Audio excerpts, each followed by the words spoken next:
I'm not quite sure what she said. But okay, we will get started. As I said earlier, we get started. So good morning, everybody. And so the first order that we're going to get started on right now is writing the comments for each agency and program that we reviewed on Team 4. Basic needs and emergency services, and the next step is for it to rank order by priorities all of the programs on that team. And the last task is to actually do funding recommendations for each of the programs. So I'm going to share the document with you now that we use for comments. The first agency we will start with is America's Second Harvest. And just to clarify, the intent is for us to have a discussion about each of these? Yes, as we always do. And right. We'll have our discussion, and then we actually will really, remember the rules are no comment. This is going to be the agency's award letter for this 2020 award letter. No comment can remain on here unless everybody and the committee agrees. So everything, as you know, is driven by consensus. Even the voting, even the determinations for funding. So my comment on America's Second Harvest that I think is most critical to me is that the explanation about the second year finding was not fully addressed. And the reason given was software issues with collecting data and not wanting to send ICK on software versus food. I totally agree. In fact, that was in my notes, and I feel like they haven't done enough research in terms of the best practices, especially after kind of reviewing what they said as to, because we asked them some specific stuff. Hold on, let me go back to it.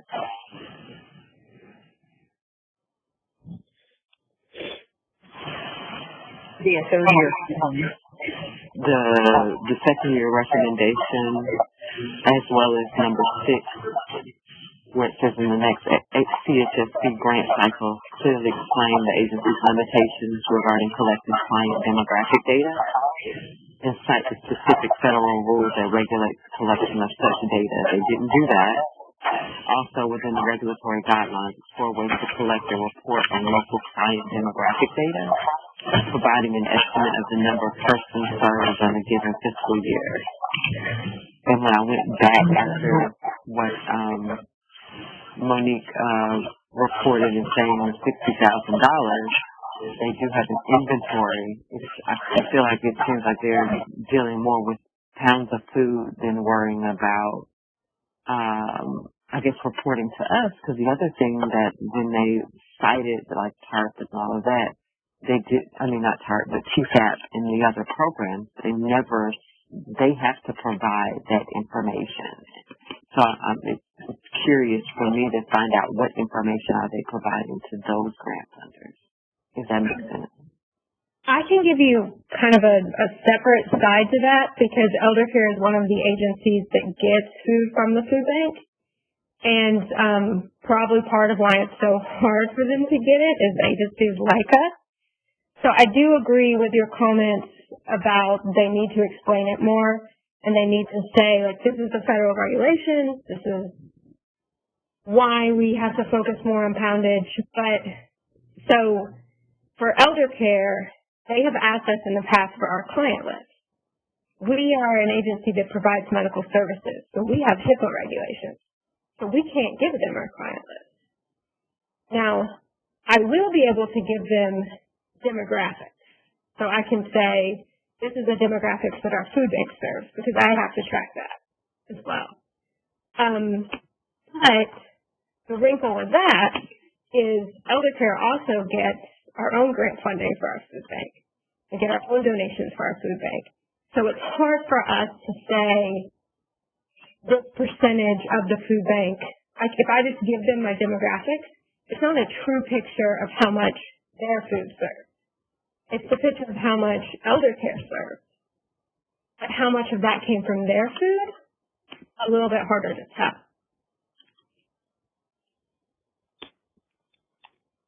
Thank you, Nicole. I think, Gabrielle, I don't want to talk over you, but thank you, Nicole. I think that's a good take on it. I was just, I guess my angst with them is with the millions of dollars that they bring in, the vast network that they have, and just looking at other food banks across the country, I feel like they're kind of doing us a disservice in terms of, yes, we do need the poundage, but their software, they're not doing a best practice, basically, is what is my issue.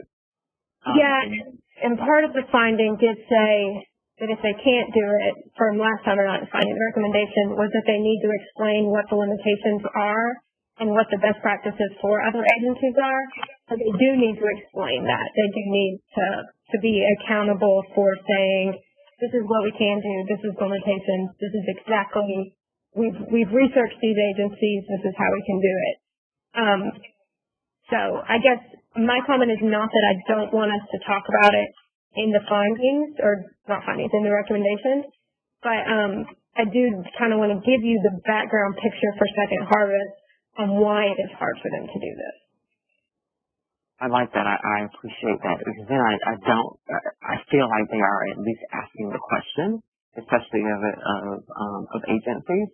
So it's not like they don't care or they are not actively trying to get that information. I think, I will tell you, part of me is like, oh, okay, well, they found out it's hard and they're just going to keep telling us, well, it's hard, so we're not going to do it. So I do appreciate you providing the background. Gabrielle, did you have something to say? I'm sorry. I think the other part, just to kind of let you guys understand that too, when they do food distribution in the truck, it's pretty much, it's very hard for them to be able to collect. We don't really, it's not even necessarily advised when you're just distributing food and you have a food line. They're not necessarily that's not necessarily the right opportunity to start collecting data. We try to make it so that there's no barriers to food, and there's a lot of shame associated with standing in a food line already. So I want to just kind of put that out there as from a social work perspective. That's something to consider as well.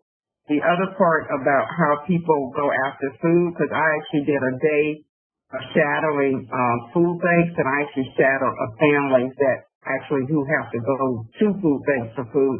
And one of the things I learned very much from, like for example, I'll speak of one mother who had to rely on food support. She says that, and if you saw a food line, the small amount of food sometimes they get from those food banks, they have to shop around. They go to various food banks. So they even may go to the various locations. So they may follow the truck. If the truck is going to be in this location this day, they'll go. The next week they'll go. So as far as you trying to figure out it's how do you pull out unduplicated data? It's very challenging. So I understand what you're saying. I just want you to understand the context of what is happening out there in that real world environment that they work in. Oh yeah, Pat, I think because we've talked about this. That's been my issue, and you're like, Jeff, I want to tell you now. It's not that they don't, and I do get that. The issue, I guess, for me is when you give me this hardline data, like I cannot do that. I'm prohibited by that, and when I see that, then I want you to really tell me why you're prohibited. Be very specific about those parameters. So then I can say, okay, that's exactly why they're prohibited. But then once you start spelling it out, you give me a program, then I research it. I'm sorry, I'm a policy wrong, I guess, if you had to put a label on that. But when I look at it and I want to say, well, how are we doing this?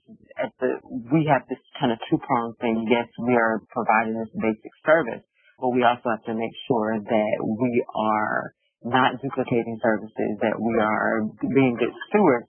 So that's where the conundrum for me comes. And then especially when you tell me, oh, I'm prohibited from that, oh, well, then you need to tell me. And I don't feel like they have done a very good job at that. So that's that continues to be my angst. And then in this time, I felt like in some ways it was a little snarky, like, well, we can't do it. And I highlighted that in my questions to them. Your application said this specific program says that I can't. But then when I go and look at that specific program, it actually says you must, because you need to find out if that person qualifies for SNAP benefits, if that person qualifies for TANF. Then if they do, they can only receive so much food a month. And you need to also report to us how much food you've given them. So then it's like, well, wait a minute, you're telling me this people prohibit it, but when I go to their rules, they actually don't. So that's kind of my angst with American Second Harvest. And I mean, the organization does a good job, I have to say that. But then in that, I feel like because they know they're providing such a basic service, then we're just supposed to give them what they ask for without them doing some of the things that we're asking for, if that makes sense.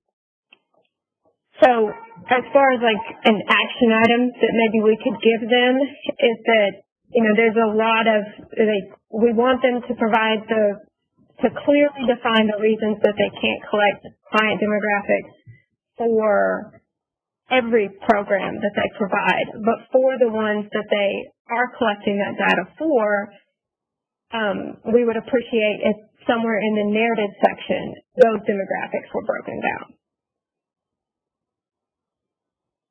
I do think if they would just, add a paragraph even in their application and explain what's been asked of them for this will be the third year, I don't think it would be that difficult for them to do. I agree. And then, I don't know, team, y'all can tell me if we can ask them to, I want to go, I know we're talking about American Second Harvest, but CESC, they did a thing. They reviewed for best practices in the state, and that's why they're asking for their diversity officers. So I kind of want something like that for them to kind of review best practices. I think Nicole brought that up, and I thought that was a really good idea. If they could, if that's a consensus with the group, maybe a recommendation is that they review best practices in terms of data collection with food banks or something like that. I'm not sure. Can you guys see what I just wrote? I'm actually writing while you're speaking. I think I've captured your essence of what you're saying. Let's just pause and give us a chance to read it. Okay.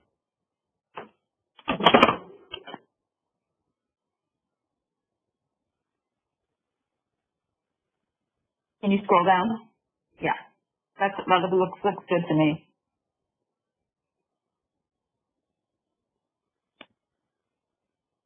The only thing I would add is when you say add this information in the next CHSP application, if you can put like application narrative, because as a grant writer, if I was reading that, there's a chance that I would look at that and be like thinking that you wanted it in the client demographics breakdown, which they can't do it there because they can't do it for every client. So that putting in the narrative kind of gives them like they're out, so they can do like part of it, but not all of it. The new application gives them enough characters to do all that.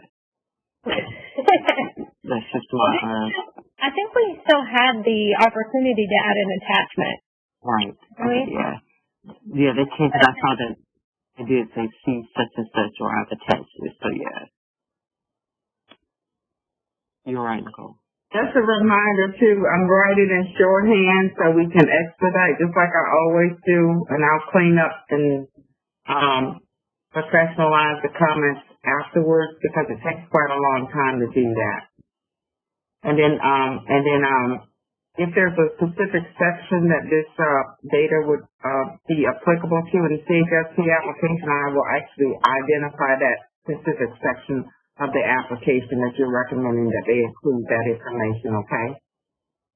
I've read your letters, and you do an amazing job putting those together.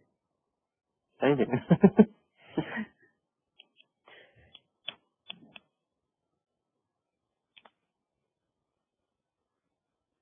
I think that, Let me explain what I did. I kind of tried to follow the new assessment guide that we have.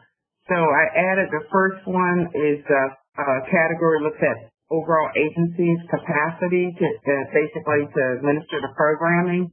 I also looked at the next category is program design, looking at that's the program section of the application program. The agency clearly document the need for the program, the target population? Do you feel like that the program offers the activities and services to its participants to address those identified needs? And did they provide meaningful and measurable outcomes that directly demonstrate how the program positively impacts its consumers? And then the next section is the ability of the agency to implement the program, considering the impact of the COVID-19 virus. And the last category deals with justification for CHSP funding. And so we just want to let you know those are the 4 areas. So ready for any more comments that you have? I said that I was very impressed with their 3% administrative fundraising costs, given what they do.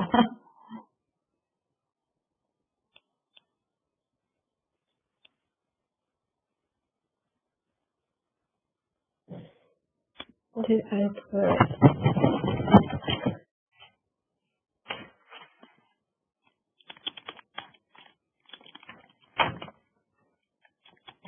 You mean 3% on funds or the 3% administrative cost?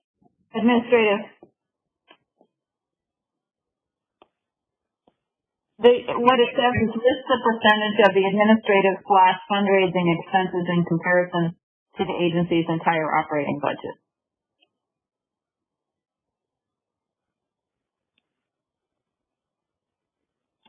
Yeah, you definitely want to have under 25%, but most agencies are going to fall like somewhere between like 10 to 15. 3% is really low. Yeah, that's why I said. That's why I said what I said. I thought that was pretty impressive. Speaking of fundraising, I think they do a very good job of their fundraising and their grant applications. They do.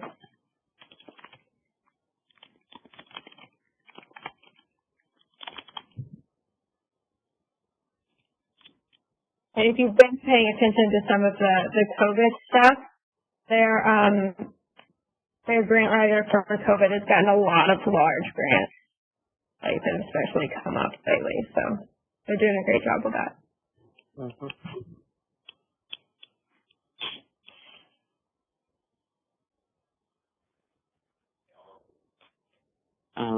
Definitely agree. The impact of their program during COVID has been outstanding. I try not to use too many superlatives today.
Any other comments?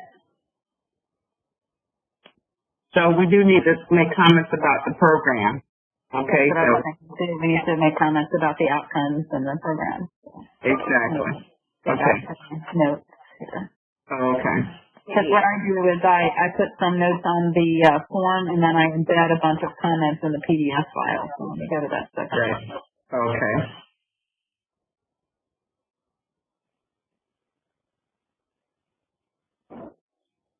As far as program budget, we're looking at the application just for program funding request justification. Mm-hmm. It gives a lot of details, like this is 20%, this is for UPR, this is like backpack, because I thought they did a really great job breaking down exactly where the money would be spent.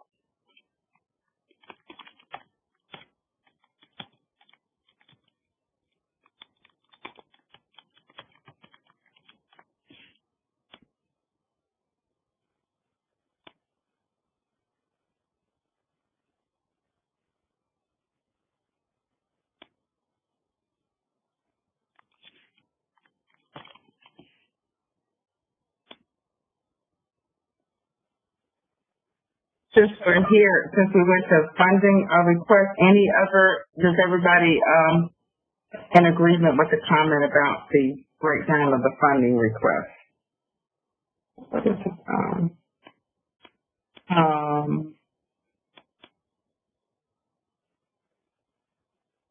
It's section 1 that I'm looking at. Okay.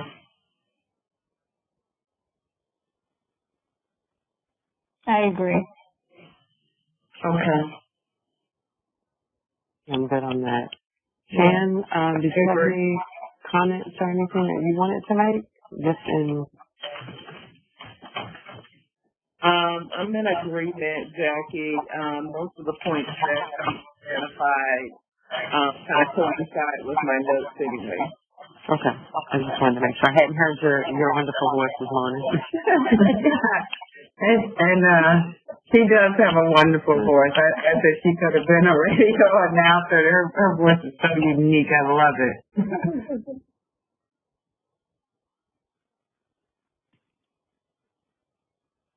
Any comments regarding the program? Let's start with about documentation of need. Did the agency clearly document the need for the program, or do you? Yeah, I did. Providing local data. Yeah, they did. They had an addendum to the application. I love graphics. They had graphics. So,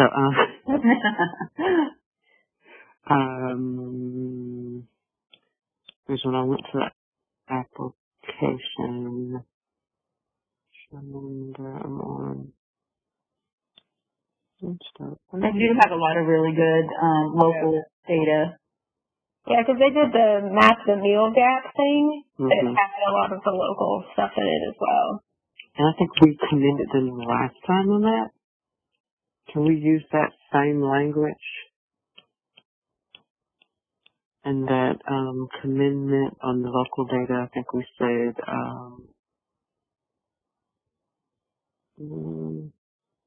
maybe not. Jackie, I already added that comment to the sheet if you look at my screen, you'll see I added that comment. And what I always do too is I'll compare the last award letter to the current award letter. So I always compare that so that, for example, that's why you'll see second year recommendation or third year recommendation, because I'm actually building upon the last letter. So if it's written in a more elegant way, I'll just use the language from last year. You know, I do that automatically. I think they did a very good job with their program outcome indicators of exceeding what they had projected.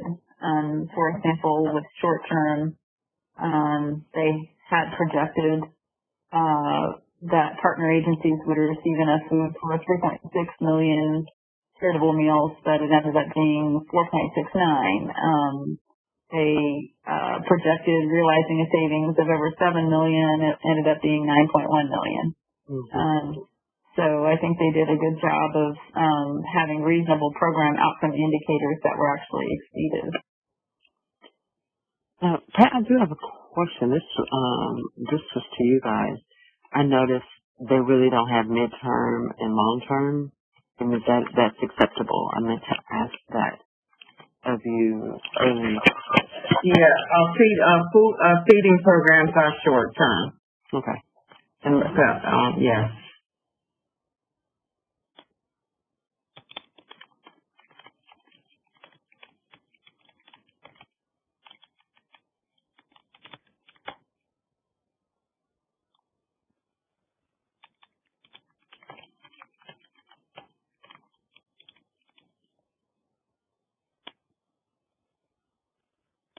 Anyone else? Nope.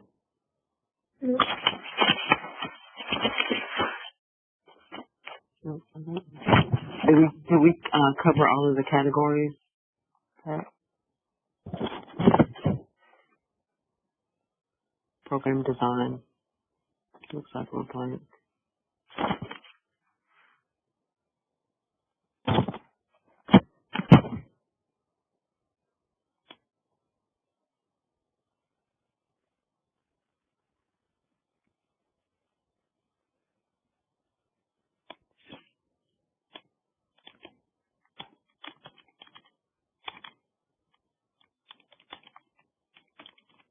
Because we don't per se fund the backpack program anymore. Individually, it's kind of wrapped up into their services, and I love that program. I think that program is absolutely wonderful. Mm-hmm. They still operate that program, but part of what over the evolution of CHSP application, we told them, hey, you're feeding programs. You just have different methods of providing that food. There was no need to have each of those methodologies as an independent program. It's just one strategy. Just like they go and have the food state, and they do summer food programs. That's just a distribution method. Yeah, it's not an independent program. Oh yeah, no, that's what I'm saying. I saw that on their thing, and in terms of, I thought that would definitely address their program design, because they documented that need, they identified it, and they addressed it. And I think if that's okay with the group, that was something I noticed. Let's see that. They break down the price of it in the bags and the meals in the other section of the budget fundification, section 1-1. I think that's probably where I saw it, where they kind of had up the program, and just in terms of the design of their delivery. They're not just, we're just going to distribute food, and kind of the normal ways. I thought if we wanted to talk about program design, that was, I guess, continue to commend them on that, if that's okay with the group. Yeah, I agree that they do a good job trying to figure out where the need is and bringing the items to that place.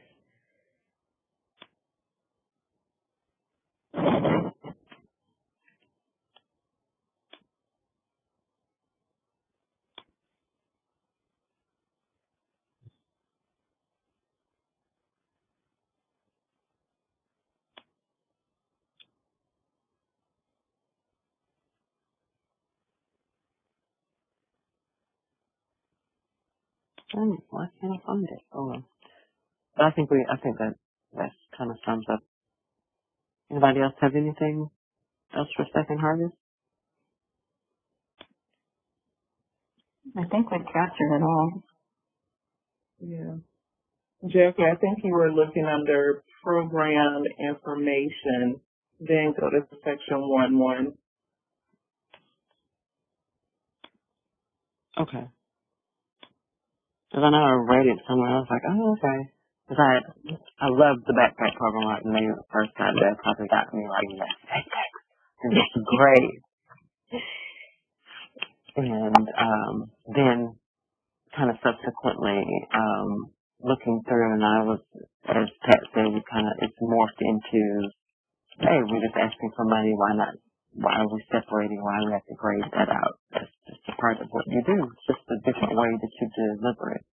Mm-hmm.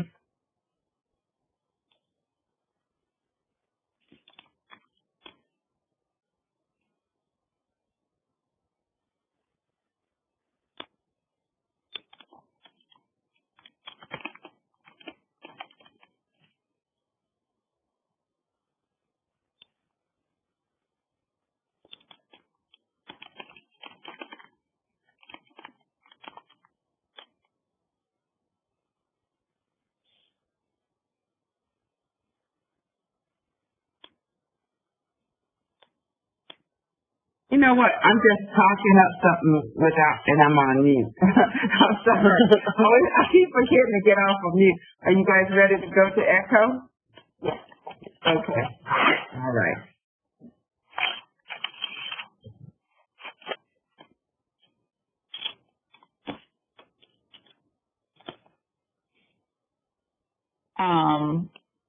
I guess I'll start if that's okay. I noted regarding, I actually have several notes on there, but starting in 2019 award letter, third year recommendations, since the bylaws allow up to 21 board members, it had to do with diversifying the board. And I noted that they had less board members now, and please explain what efforts. And I said they still needed to work on it, but they did a pretty good job addressing it in the call. I mean, they're trying, but they have more work to do. I think that it should be noted, because that was a third year recommendation, that they should continue to work on their efforts to expand and diversify the board. I think it definitely should be noted, but I was happy to hear his explanation that they're going to go and look at redoing their bylaws, readdressing their committee structure. So it sounded like they're ready to make some proactive changes. I think they should be encouraged to move in that direction, because it sounds like they're on the right track. I agree. I agree as well. That's kind of what I was looking for, especially when he said, we've reviewed our bylaws, and, it seems that we were a different organization when we were trying to get up to 21 board members. So I thought that was pretty good. And I do think they need some encouragement, because they've really been, reevaluating their services.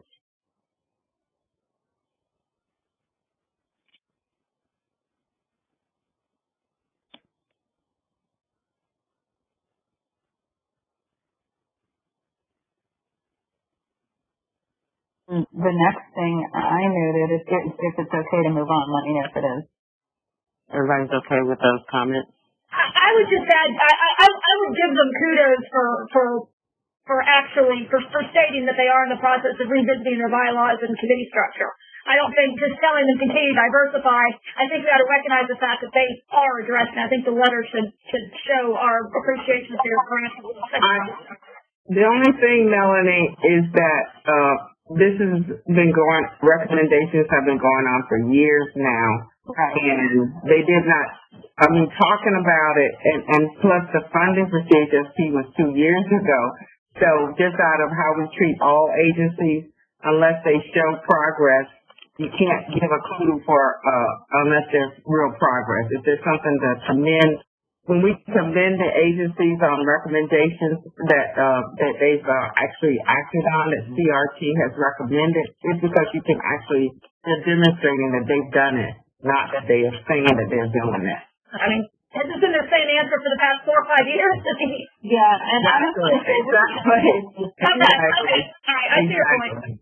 This is actually a 4th year recommendation. Yeah, I was just about to ask, when do we get to a finding?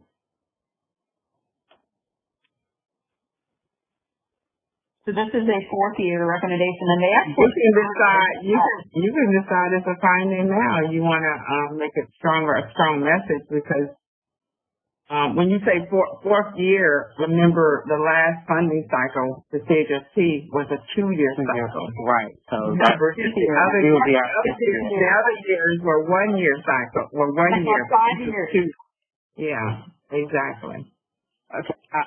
Team, this is one of those ones where we all have to agree that we've gotten enough lip service. And for me, once we get into, because Pat made an excellent point, I totally forgot that this is what was happening 2 years ago. And you basically had 2 years to figure out your bylaws, 2 years to figure out your board, and you haven't done it. Mm-hmm.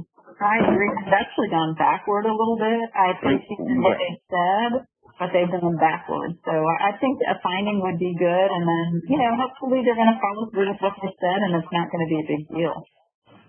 Yeah. Nicole? Yeah, I mean, if you're going to make it a finding, in the wording for it, I would make sure to say, either continue your efforts to diversify the board or make a final decision or revision on your bylaws for a new decision. So say, if it's okay to change your mind, but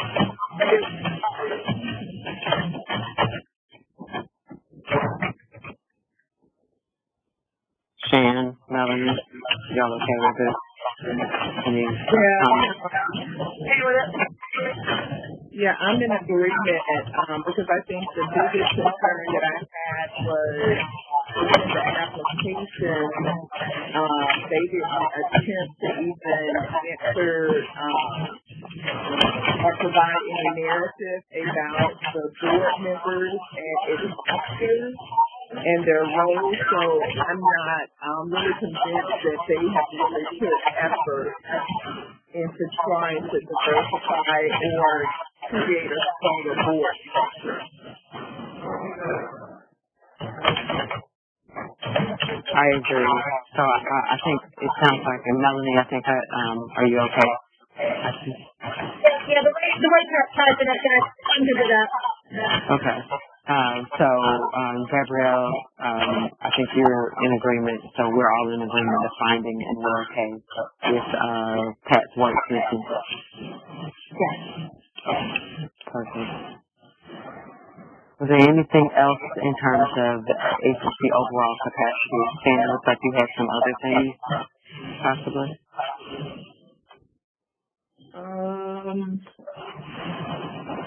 Come back to me. I think so. I had a couple of Yeah, I was coming right back. other things. Okay. Go ahead, Gabriel. So one was, I don't know how to do this, but they worked a little harder on their understanding the application. So with Form 1, Section 15, hiring activities, it appeared in their application that all 4 grants weren't funded. They weren't the only one that did that, but it did state a notice for pending. Their application showed that they had done a good job, but the application looked like they had gotten nothing from any of the grants. I don't know how to say that. I think it is important to follow the instructions on the application to make sure that information is captured in a way that will help us understand what they're doing. Perfect. What you just said. Yeah, I'm sorry. I was still writing. But are you saying that they talked about grants during the presentation, however those grants were not noted in the application? Yeah. What happened in the application, they didn't pay attention to the part, and they were not the only ones, but they did not pay attention to the part where it said, please note if the grant is pending or if it was not funded. And so what they put zeros there, making it appear as though all 4 grants were not funded. I don't think anybody used the word pending. I didn't see a single application that used pending. So maybe that needs to be bolded and underlined in the application going forward. Maybe so, but I can tell you it is in the application, and he admitted, he said, we really should have paid attention to that, we missed it, and, so I just think it's important for them to pay attention to the instructions a little more. now, I can't flag them on that because I did the same thing. I thought there was like a button that you clicked that did it. So I felt like I was clicking the button. So I don't know if did anybody see pending on anybody's? I didn't see it. So I did kind of wonder about that, if there might have been something on the other end that didn't make it clear.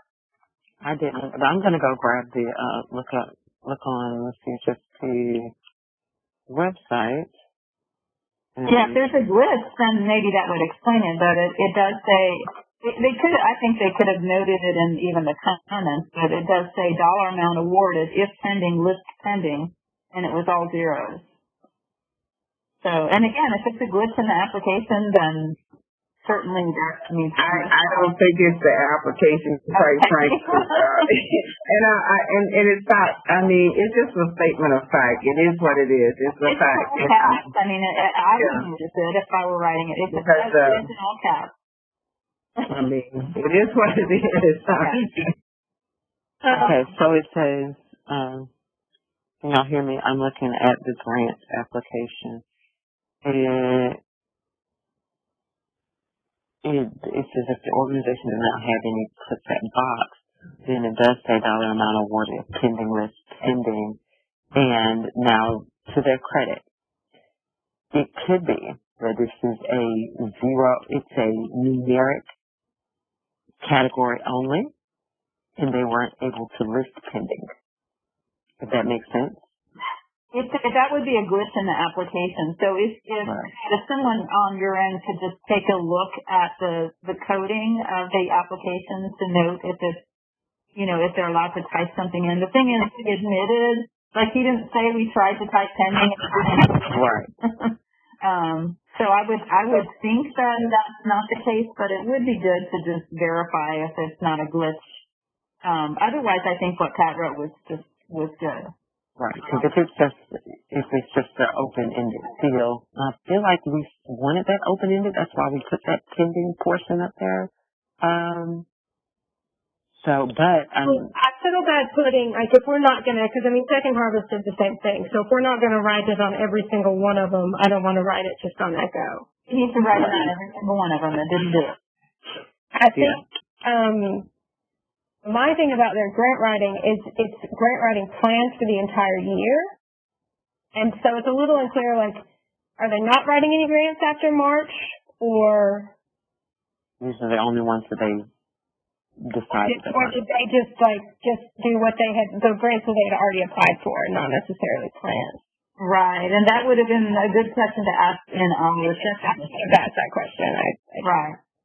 Well, the section itself is for the current fiscal year, so it's for the entire agency's entire fiscal year. So whatever they put there is the facts of their agency. Those are the facts. My guess is they interpreted that wrong too. I don't think they necessarily read it clearly. Just so you guys know, we do a workshop, a mandatory RSP workshop with all agencies every single year, and this is not new. This is not a new form. As far as this requirement for putting down your current grants, this has been in the CHSP application for over a decade. This is not new. Yeah. The pending portion that's really not new either. Pat, don't we usually tell them to seek your guidance if they have issues filling out the application. Anita, are you on the phone? Anita Morale? Anita, any CHSP staff? Can you look up what they're asking us to look up or Sala, someone, can you look up what the volunteers are asking us to look up to see if there's any glitch in the system regarding pending of a grant, please? Thank you. Can we move on and come back to that? Yeah, go ahead. So another thing I noted was in the budget worksheet, I asked them to please explain the $1,500 miscellaneous expense for banking, and I asked if there were fees, and what they said concerns me a little bit because it sounded like they had some serious financial challenges, and they weren't aware of the charges the bank gave them for writing so many checks. And I don't know how to say it, but I think that fiscal responsibility is important. Blowing $1,500 which apparently they negotiated down from an even higher fee. $1,500 just throwing it away because they didn't do what they should have known. I don't know how to say it. Help me out here, but I mean, banking, you should know what your limit is on writing checks. Exactly. I'm trying. Hold on. I wanted to go back because it kind of goes back to what they're bored and having someone review the financial statements on a regular basis. It's fiscal responsibility. It really is.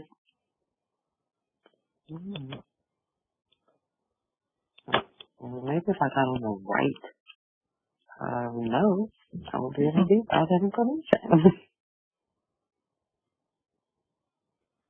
And think of how many more meals they could have bought. You know, how many more supplies, how many more Yeah, because could have fed with $1,500. That's what I think. the treasurer is actually real estate person. Maybe that's part of the issue. But we don't know the person's background. It's possible they are, you know, a financial person in the. But I just cannot believe that an executive director is not aware of, you know, what the banking limitations are. And it sounds to me like it went on, like maybe he didn't have a finger on the pulse of what was happening, and that's why it got out of hand. Because you don't accumulate those kind of fees in a week or two or three, you know. Right. I mean, I don't know if checks and balances, you know, it feels to me like they need to do a better job being more fiscally responsible. because they do a 990, they don't get an audit. I'm looking at their financials.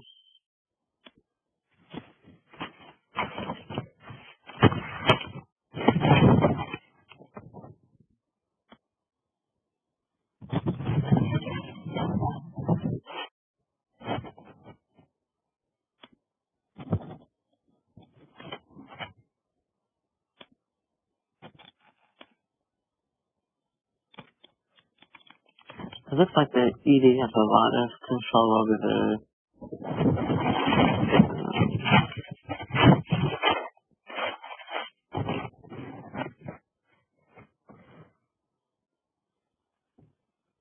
Which fiscal year are you citing regarding the banking charges in the budget worksheet? Are you looking at the budget, when you said that 1,500 banking charges, is that in the budget worksheet? Let me go back to it. It was under the. And then I want to know if it's the current fiscal year, proposed fiscal year. I think it was current, but let me find it. For some reason I don't see it. Oh, it's in the budget worksheet. Hang on a second. Something that says a loan payment. Gabrielle, to your point, they're supposed to be looking at that on a monthly basis in the reconciliation of bank statements and financial reports. See that? I don't know why, but I'm not seeing that in the budget. They admitted it, so it's there somewhere. Yeah, I remember her saying it. I remember the comment. Yeah. Yeah, it's definitely, they definitely need I to know. it. So it's got to be here somewhere. I don't think it would be in the 990. Let me see. There was $3,000 of banking miscellaneous expenses in the last fiscal year. Is that what you're talking about? $3,071. Yeah. Where did I get the 1,500? That might have been an additional expense somewhere. Oh, yeah, I'm looking at last year. Last year, it's saying the banking was, it's saying income, it's saying banking expenses were over $3,000.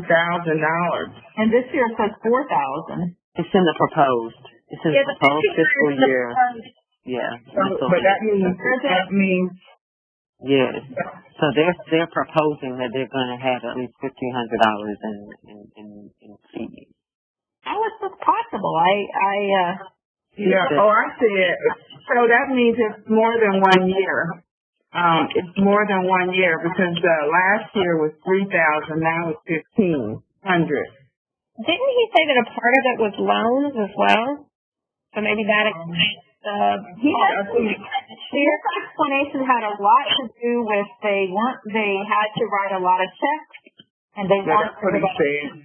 I specifically remember him talking about how they had to write a lot of checks and they weren't aware of the fees. And I asked him, did you negotiate? And he said yes. And that was the best they could do. So he was not aware that writing that many checks was going to cause that many fees, is what his response was. Actuality, you were asking him about proposed fiscal year as opposed to things that had already happened. If you look at that, things that had already happened, addressing things about the three, it was actually more than the 1,500 that you were asking about. Exactly. So it's do you want me to cite every fiscal year when those banking charges are there, or how do you want me to? This is a comment that I have right now. If you see this comment, but when we look at the application, this may be more than 1 year. I think we need to add a sentence about, for example, over the last how many years there have been excessive expenses related to banking. This is an ongoing problem. This shows, in my opinion, is fiscal irresponsibility.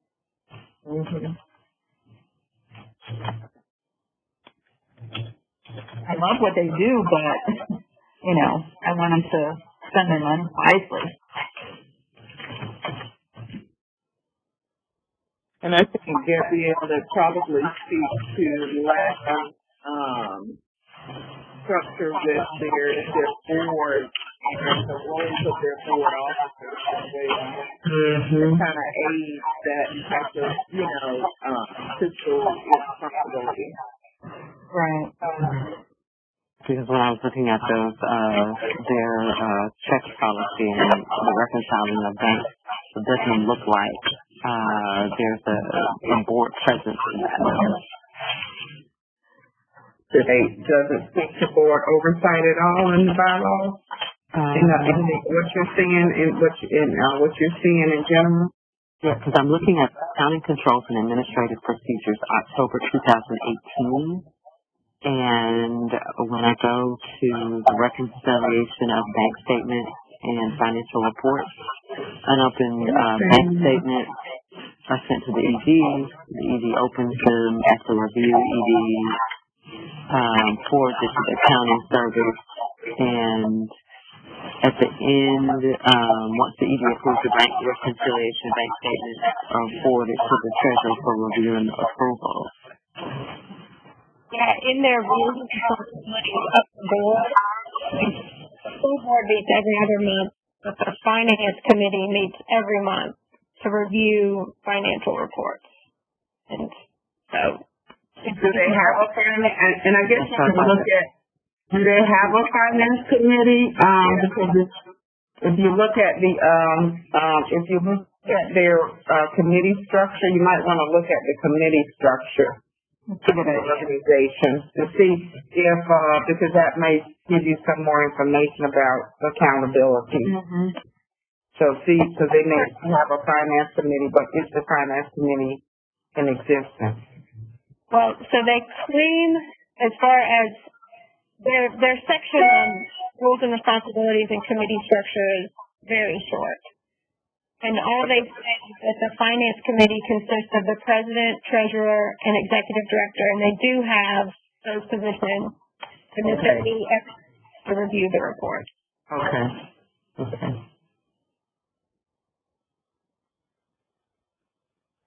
But their treasurer might not be CPA. So.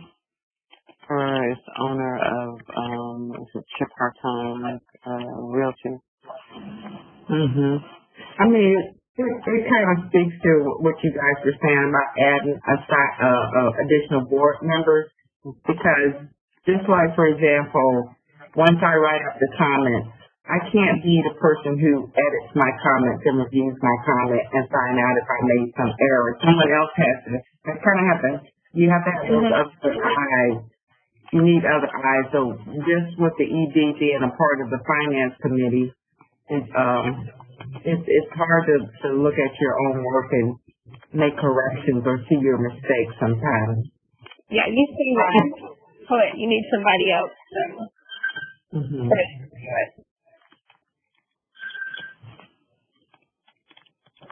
I was able to check on that summary. Zero out, and it is a computer issue. It does give the opportunity to press NA. So click the pending, but when I texted it, it entered zero. So it's actually got a glitch. It is a glitch. I couldn't understand. It really sounds like she's underwater on my end. I am too. She said when she clicked, Anita, tell me if this is what I got. Anita says when she clicked on there for pending, it does do NA, but when she put on for pending, once she went through, it then went back and put the zeros. So they may have actually put pending, but it put zeros there. Good to know. Hey, look at our team finding. I'm surprised the agency didn't call us. That sounded glitching, he even admitted, I feel bad because he was like, we're so sorry, we missed that,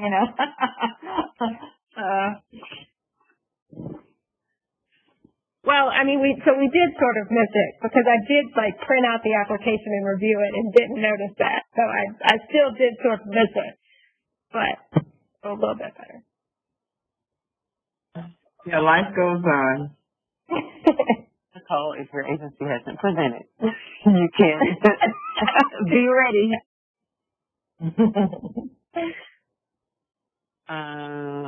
Gabrielle, do you have any other? Those were my biggest concerns. I'd love to hear if anyone else had something.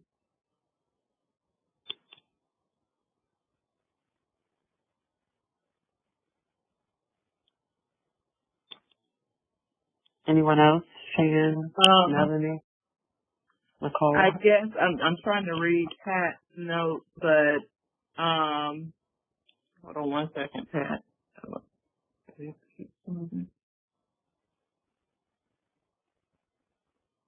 So are we able to suggest that within their board that they actually have a CPA person as a part of their board makeup?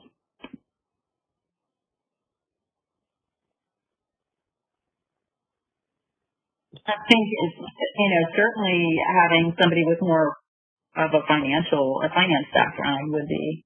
I don't know if we're allowed to say we want them to have a credential, but I don't know.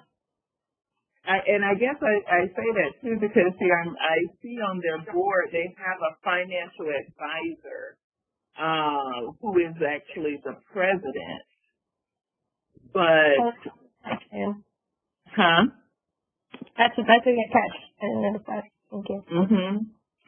So I'm just kind of wondering what that person's skill set, or if it can be specified, it would be helpful. Like most boards, typically do have like someone that is a CPA or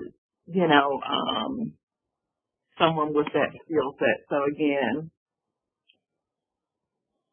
I'm unfamiliar with luminosity and this person. Does this person have any kind of background like that? I don't know because I'm unfamiliar with this business, luminosity.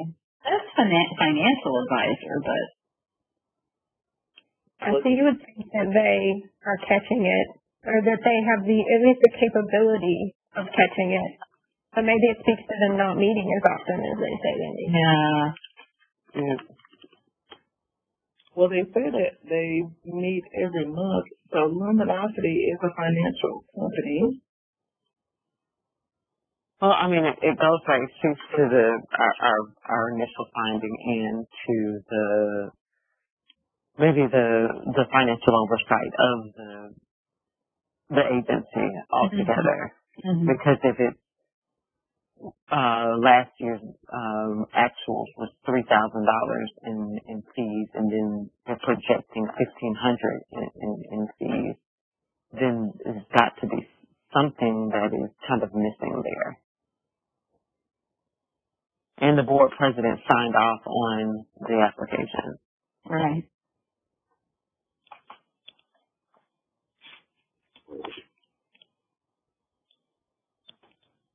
He's definitely a CFP, a certified financial planner. So Yeah.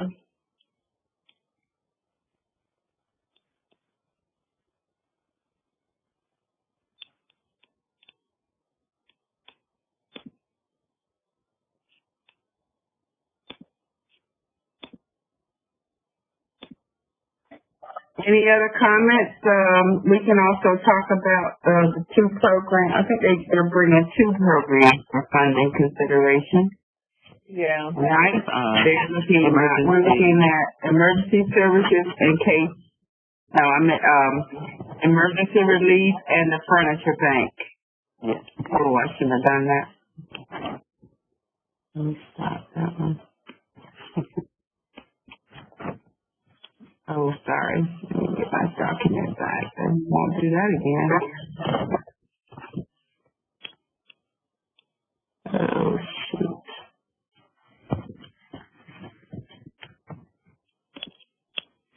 Outlook, Word. Let's see. Yeah, I'm not trying to share that one. Is it that one? Let me see something. I should have done that too like that. Okay.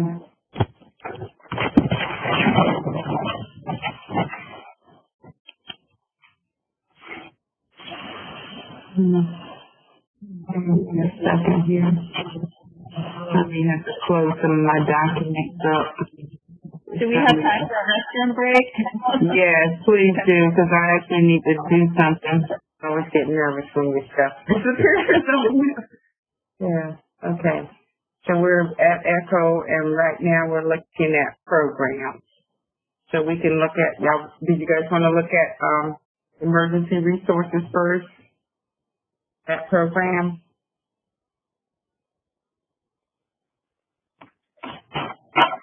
Let's see. Emergency relief.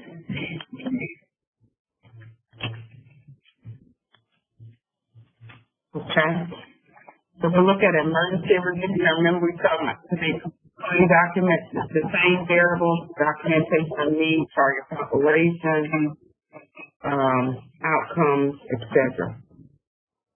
Emergency relief, and we have furniture bank.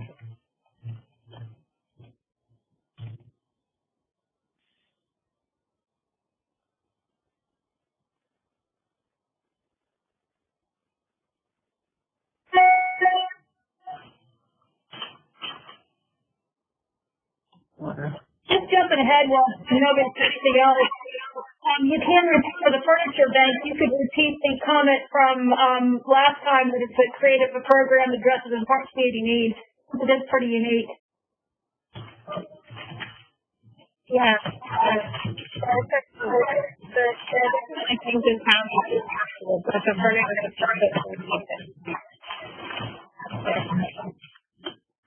Say that again, Nicole. We had a lot of feedback. Oh, let me close out. I was saying that the furniture bank fills a gap in services. There are other programs that we're looking at that kind of have some duplication, but the furniture bank fills a gap. This is one of those times to cite different in their presentation. They would have definitely talked about it. Yeah. We just didn't have any questions because, I think that program is pretty sound. Mm-hmm.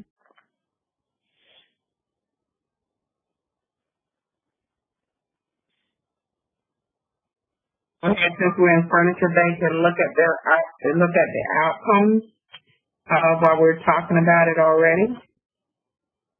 look at the outcomes and look at the funding request for that program.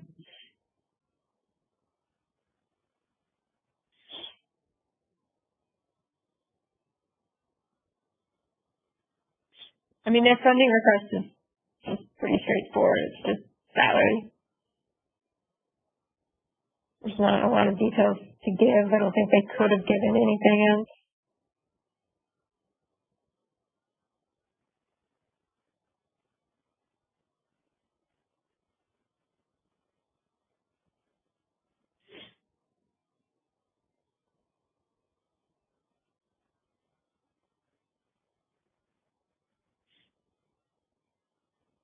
I feel like this is one that, as I look at their outcomes, they're maybe not as detailed as some other agencies, but I can't necessarily think of something that I'm like, you should be giving me this instead, so I think it's fine.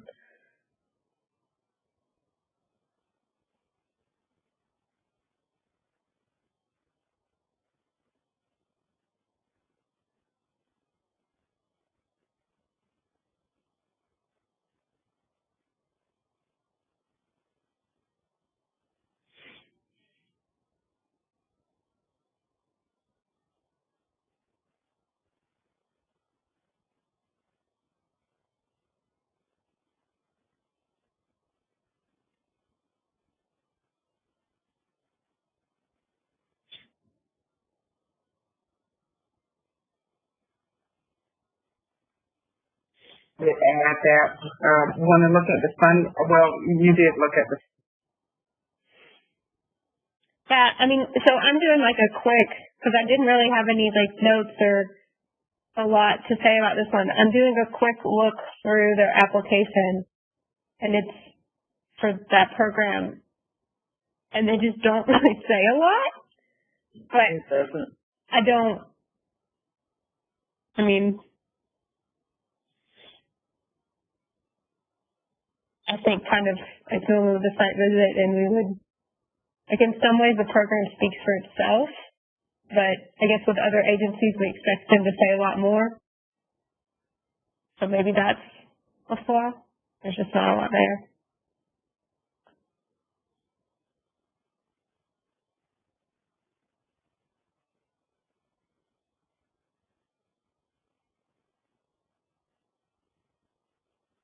I guess to sum that up, it's a good program. I don't know that they really sell it, but it's a good program.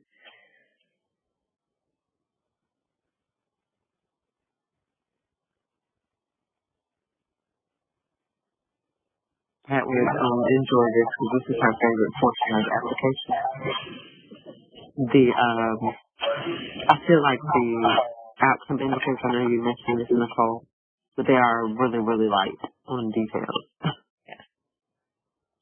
Like if you're going to serve the 120, that's what they said, 120 households, then it goes to 150.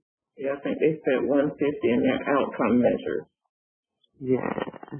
Where it says clearly state the goals and objectives our goal is to provide furnishings to 150 households per year during this grant cycle. But then when you come down to the definition of what those outcomes, short term, it's just the clients provide with furniture at no charge to them, short term and intermediate. So I feel like they could do some updating on their outcome indicators.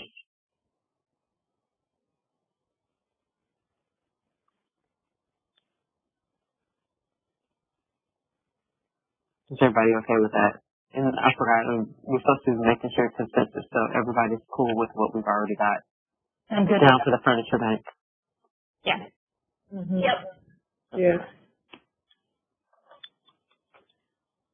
If I don't And think that's funding, do you think they justified the need for the additional funding to serve for the program, or because it sounds like you guys are saying if the program likes detail, how do you determine if you need a full-time staff to run that program?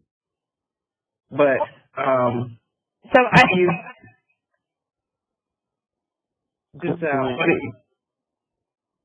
Nicole?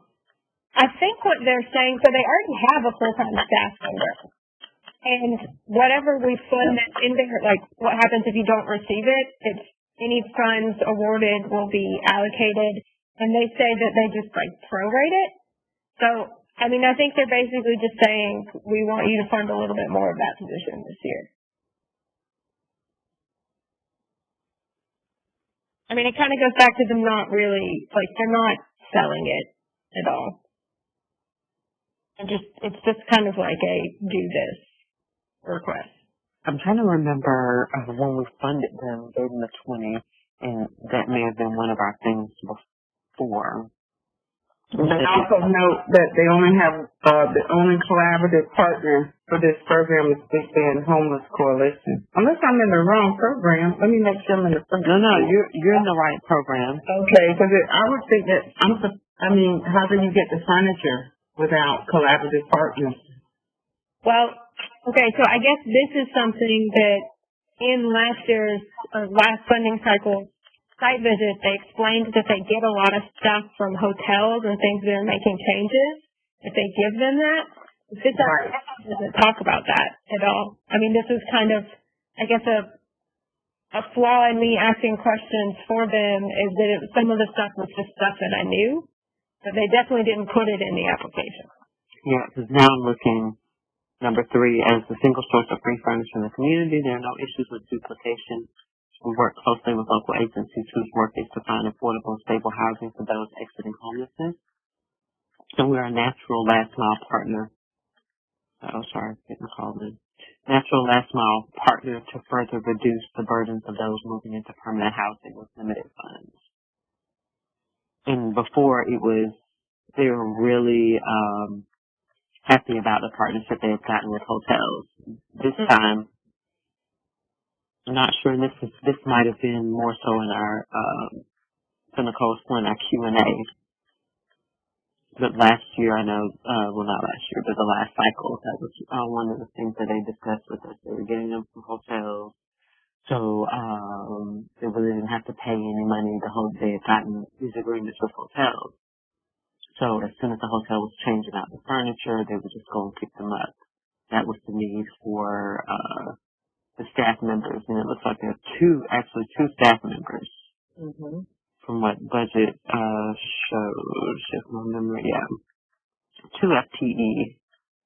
Although, dang it, I did not catch the 2.17. What is 17? I would assume that part of somebody's salary is allocated to a different program. Yeah. Well, no, I mean, the current last, I guess, budget year was 2, then this current is 2.17. So yeah, and they went down in volunteer hours. They're hoping for more volunteer hours.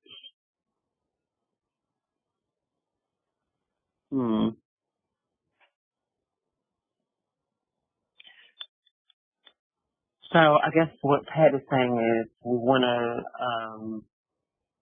thank them for, we like the program, but then when we get into the specifics of the program, we're not really getting as many specifics. Are we sending a mixed signal?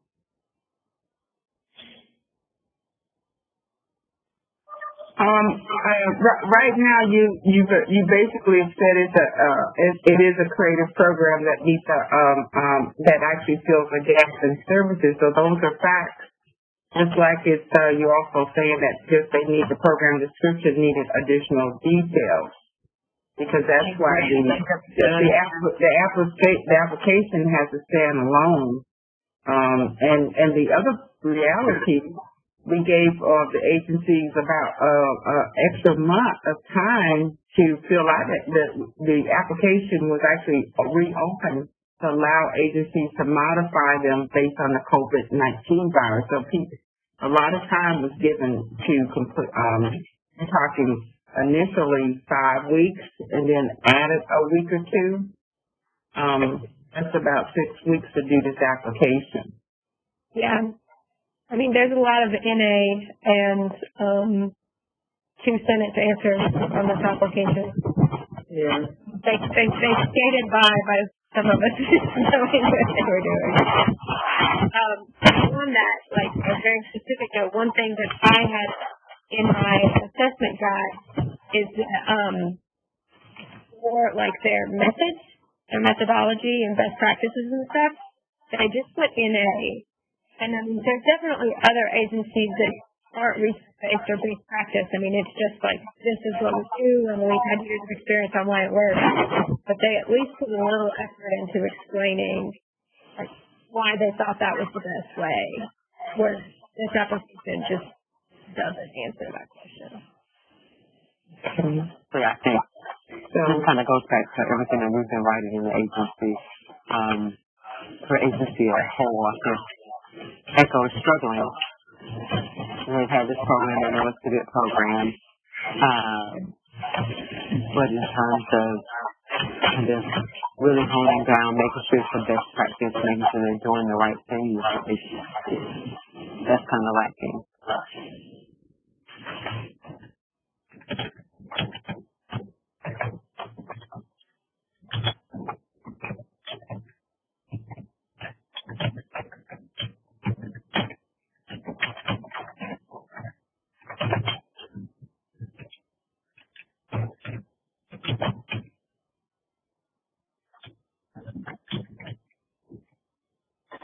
Any more comments for the Furniture Bank? Did we hit all of the categories for it?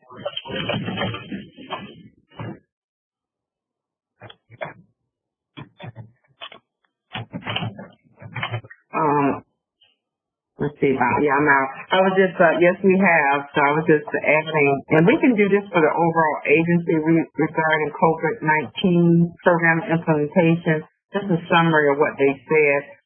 But I did put, and I'll summarize it once we finish, but let's go ahead and, you want to go ahead and put a comment about, how the, agency is responding to COVID virus regarding continuation of its services, being able to implement its services. So we can, that's our agency-wide one, that we can go ahead and respond to that. Well, I mean, it's them and Good News and their collaboration, but I know that they've upped their food bank operations a lot during COVID. They said they didn't see as many clients. There was I think that was Good News. He was saying, he gave an example that Good News had a lot more with delivering the food. Okay. Program. Yeah, but they weren't. He kind of alluded to the fact that they had to slow down, but they're expecting everything to kind of pick up, basically.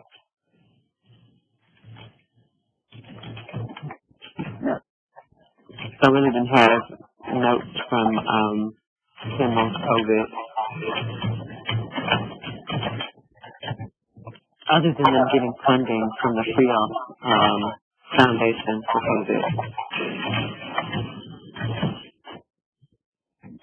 Anybody else have notes regarding COVID? I thought they said something to the fact of, in my notes, that they lost volunteers. And I don't know if that gives a response as to why their services changed or had a shortfall.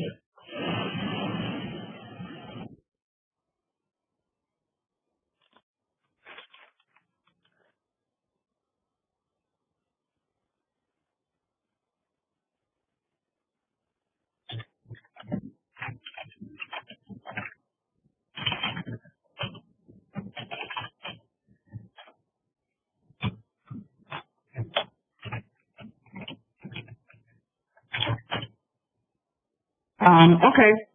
I don't have many. Okay. Let's see. I do see something. They did talk a lot about it. So, they did say, that they changed their entire way of, providing services. No, that's a different one. Sorry about that.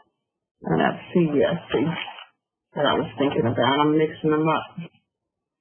Remember that? 'Cause, I mean, that was a question that we asked, and he just said they had kind of slowed down, but then they were seeing an uptake as things were as people were moving around now.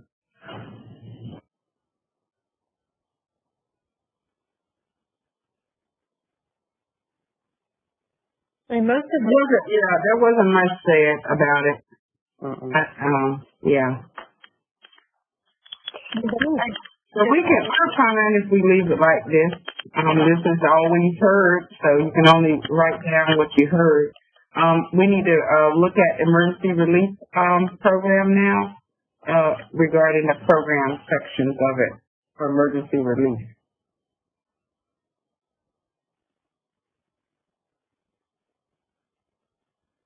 If Nicole, you could look at the program description and then someone can look at the needs assessment. Maybe you, Melanie, and then Jackie, Gap, you can look at the outcomes and kind of look and see what comments you want me to write for those sections.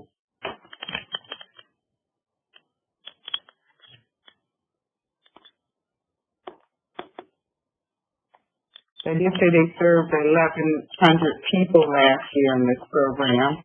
Mm-hmm. I don't know if you want to note anything about that.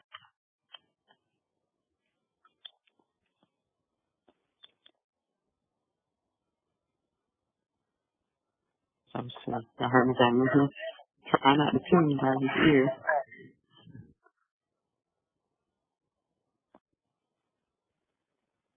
Yeah, they actually got 98% of their goal. Partner with Second Harvest, of course.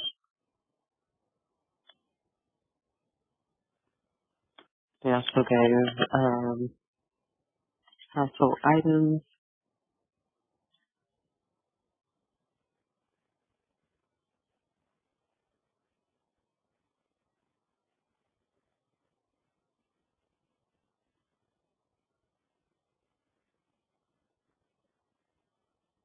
I mean, I feel like my comments for this are kind of the same as others, that there's the furniture bank, that it's, I mean, just not very descriptive.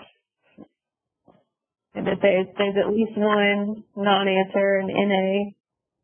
Yeah, the long term. Yeah, and then like their methods of collaboration, they list good news and capital A, area and community action, but like Second Harvest is also a partner for that program and they're not listed. So, I mean, just time and attention to putting together the proposal and giving the committee the information they need. Yeah, I agree. I'm looking at the same lack of detail. Yeah. Doing the same thing. They do the getting ahead. First part of the needs assessment, they do pull some good local, recent local data, so they at least follow that part of the instruction.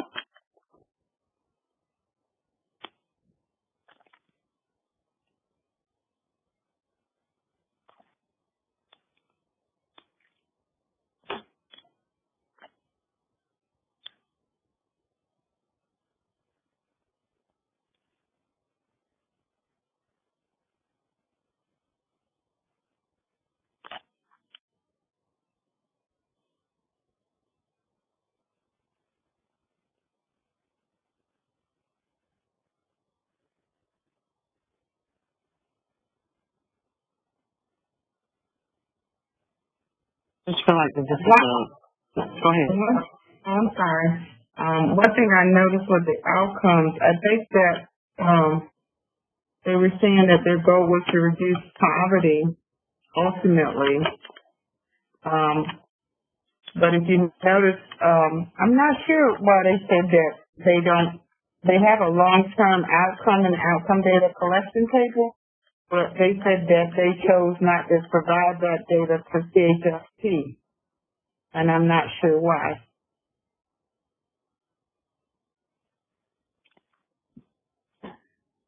if you guys want to probably read that statement that's in the long-term outcome on the outcome data collection table.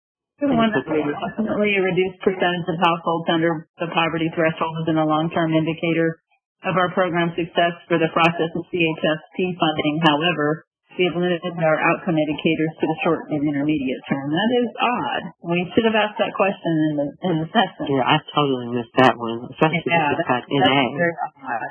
Because you just don't put it there. You just put short-term and long-term.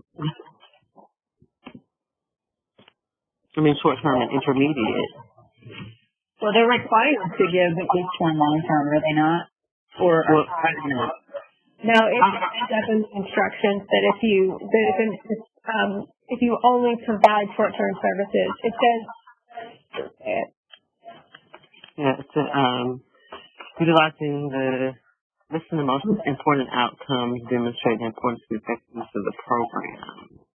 Let's look at Nicole. Can you look at the goals of this program, the goals and objectives? Because what I'm remembering is that he said that they did speak a lot about trying to provide a more enhanced services in order to reduce people's dependency on poverty. So if that's the goal of the program, then that's a long-term goal. Yeah, that's the honor. So what is the goal and objectives of the program, so we can kind of see if the outcomes are in alignment with the goals and objectives of the program? So they don't do a great job listing the overall goal, but they do list a couple objectives. They say what they did last year. Just over half of our clients moved from emergency release to empowerment researches. So I guess from entered the actual case management, not just maintain, sustain, went into path forward. Our objective during the next grant cycle is to reach 75% of clients successfully entering empowerment resources.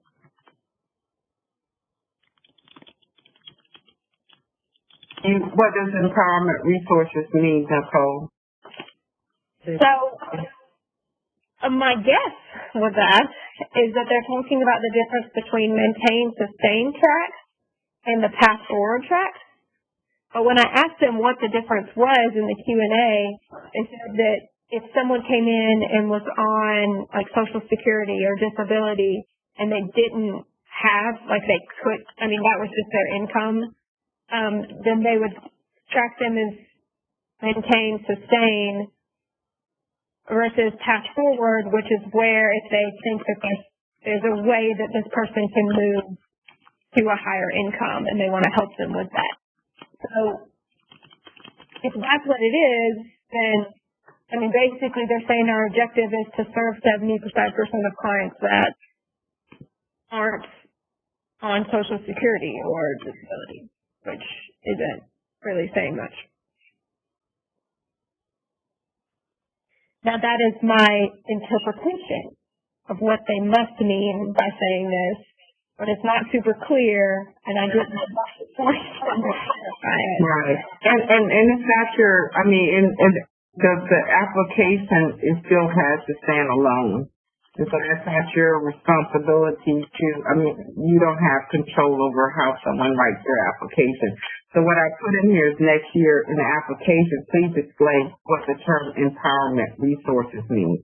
Was that the term, empowerment resources? Yeah. So they say the program service is emergency relief and empowerment resources.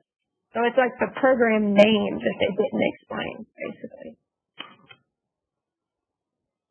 Nicole's correct. I mean, she did ask the question. And the answer wasn't as detailed. I know we had time constraints, but if we're asking about your program, you should definitely put that, especially since the application was lacking details. Yeah, this whole application to me felt a little bit like they're kind of skating by on the fact that ECHO's been around for forever and everybody kind of knows what it does, and they just didn't put a lot of effort into it. Yeah, it does just kind of feel like they did just what they needed to do and not, Exactly. And I think they were, honestly, waiting for site visit and presentation. And I think they suffer from the classic thing of, well, we'll just explain it to them because nobody reads the application anyway. That's the way their application feels to me.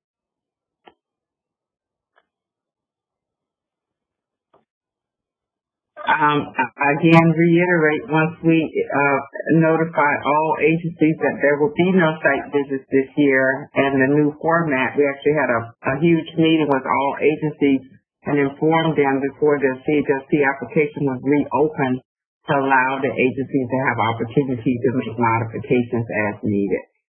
Yeah, and everyone was told that, like, you're not getting a site visit now, so modify your application. So we knew that before we hit submit. Do you ever get the feeling, Pat, that nobody ever listens to you sometimes?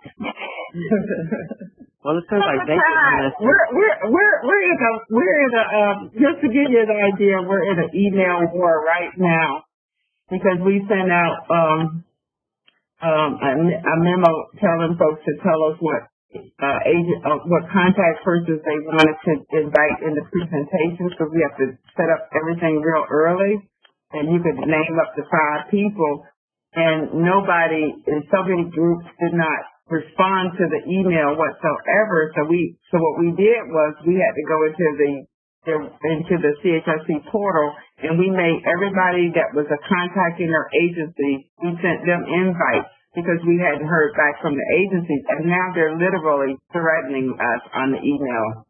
We're getting threats. I opened up my email this morning, and they're saying you basically said we are going to force you to reopen and ask. But if we send an invite, it goes to every single agency, every single contact, and it gets real confusing for people.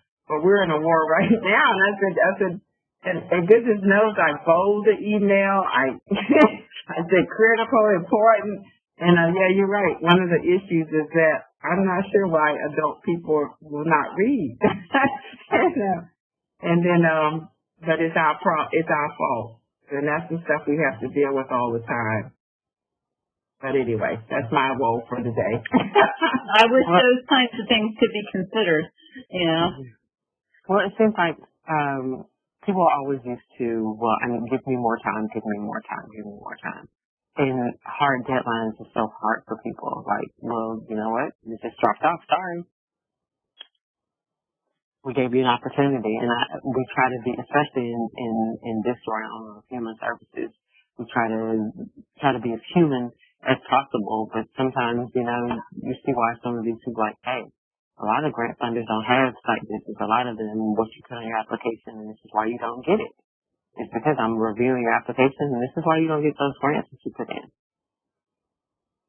Mm-hmm. So, one day we will grow up. Shan, you have anything? The only thing that I had is, and I can't remember if we kind of talked about this a little bit, is there lack of fundraising? Did we go over that? We did ask about that. They updated us on some grants, but in terms of fundraising, I think they were a little silent. Because my notes don't have any, and anybody else have information on fundraising for ECHO? No, they updated us on their COVID grants. Mm-hmm. So they were specific to that. But yeah, it looks like they only have one fundraiser. Mm-hmm. If you look at their budget, most of it they're putting in is just general contributions. So it's long-term people that have been giving to ECHO for years, making an annual gift to ECHO. But I don't think they're putting a lot of effort into finding new donors and doing more things.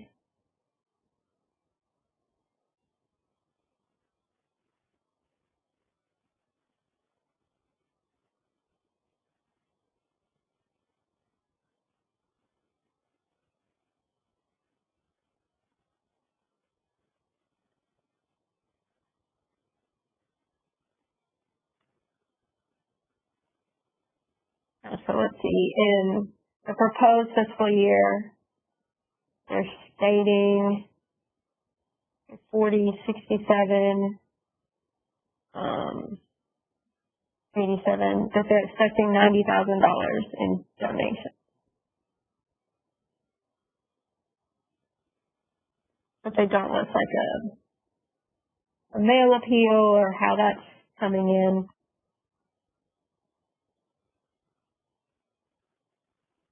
Can we speak to that? Because I don't think that that's not what miscellaneous income is for. I mean, correct me if I'm wrong, Pat. I feel like that should be categorized if there's an annual donor giving campaign or something like that, instead of it's just put off in miscellaneous. Yeah, I'm actually looking at the form itself where it's the fundraising, and I think that's what Nicole, Shane is quoting, but it only says, unless I'm looking at it only says fine hats and bow ties. That's what I'm looking at. Yeah, it only have fine hats, but when you look on their budget, it has, well, it's not, so that's confusing. If it's in the budget, if it's not on the form, but it's in the budget, then then it should be consistently in both. Is that the proposed year? No, the current year, rather. Yeah. It's in every year. It's in the last fiscal year, miscellaneous income for the programs and other. They're all donations. Oh, those are donations. That's not income. Oh, partner income and donations are not. That's not this CHSP budget is only a cash budget. Donations don't go in a budget worksheet. Donations are considered in-kind donations. They go in the program section. So that's another citation. I think there's a terminology issue that's happening here. With fundraising, it normally means that there's some sort of, a lot of times when nonprofits will split out their budget, you'll have fundraising and then you'll have contributions. So if you do general gifts that just come in each month, you'll put as contributions. Instead, and fundraising would be like an event you have. Now, what a lot of these agencies are doing is we understand when reading this that when you say fundraising, if it's a mail appeal or something, even though it's not an event, that counts. So I think that they're just not reading the application in the full way. I think they might be stuck in the terminology and not in what what this application is asking. Well, I think that's fine, but in the budget worksheet, that's a cash budget. You can't spend, if somebody gives you a refrigerator, you can't take a refrigerator and exchange it for cash. So I think the budget worksheet is a cash. I could be wrong, but I think what they're saying with donations is they mean cash donations. I agree with Nicole. I think that's exactly what they mean. Oh, I see what you're saying. You think that's what they mean? Yeah, I think they mean cash donations. But it needs to, and maybe they need to understand that. I see what you're saying. Or maybe we need to explain what fundraising is. Anything outside of writing grants, but it's coming from an outside source. Maybe we need to, or fundraising activities or something, because if it's a donor campaign, any donor campaign or any kind of donor-related donation, that's considered a fundraiser. Yeah. So maybe we need to, that was something, when we were doing the application, we just, it was one of those implied things, like anything that's not a grant is considered a fundraiser. Right. Okay. It's like inside lingo on how we state it. I see. We're trying to do other things. But I mean, from looking at this application and knowing what Eldercare does, everyone else is viewing those annual campaigns as fundraising. Even if we normally break it down in a different thing on the budget for CHSP, we understand. But at this point, I think they just don't understand that. Okay. So do you guys want me to keep this comment up here or not? the one I highlighted. Encourage the agency to increase its fundraising efforts, adding more board members to help enhance the agency's ability to increase its fundraising efforts. I think that looks good. That's Okay. Because even getting, I mean, Yeah, so just about 90,000 is what they got before. yeah. Okay. So let's look at the funding request for resource relief, emergency relief. It's just for salary. Yeah. Yeah, both. Yeah. And does it, let's see. And it's actually a decrease from last funding cycle's allocation. Okay. Okay, so one staff position. Mm-hmm. I think they say something about part of it comes with change for change dollars. Mm-hmm. So if they get more, then they'll hire more, but they're expecting it from change to change, not from CH.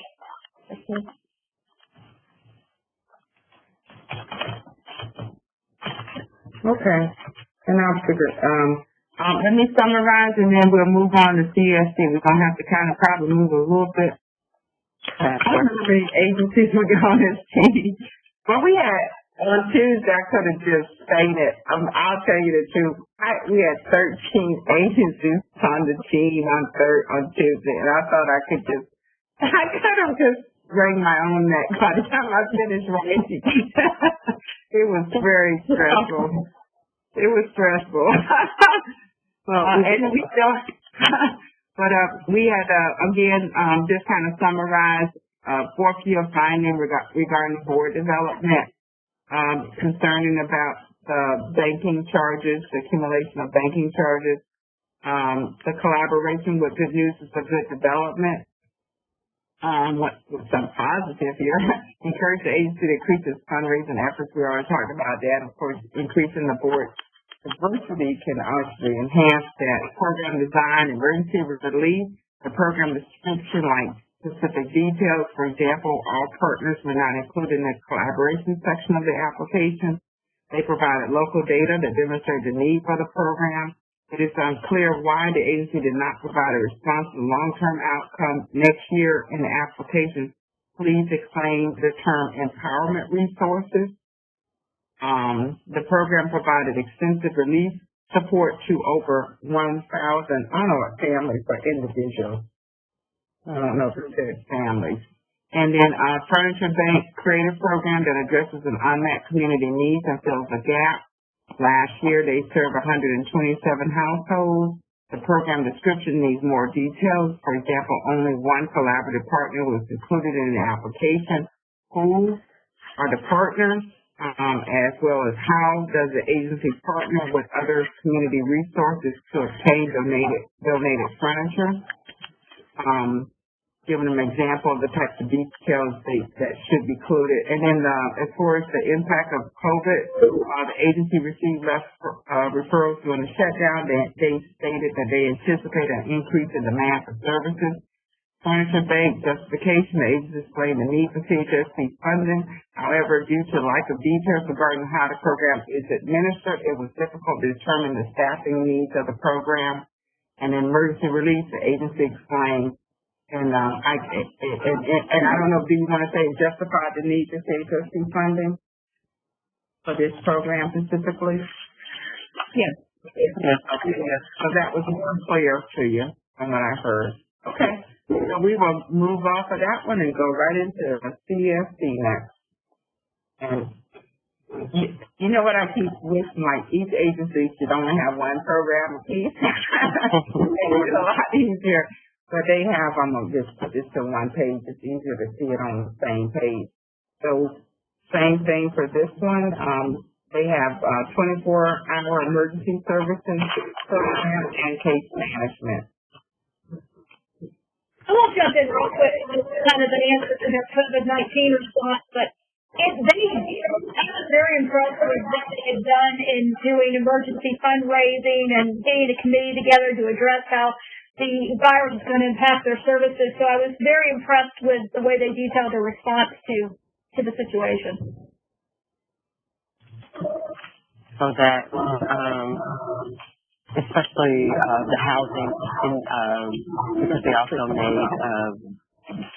started housing people in different areas. So you remember they said they had a vacant apartment and hotels.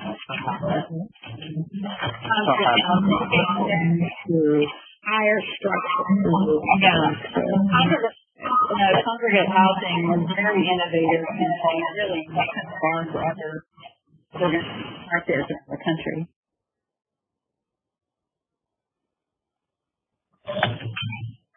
Like they went and reviewed best practices of what was going on with COVID and quickly initiated those. And was able to.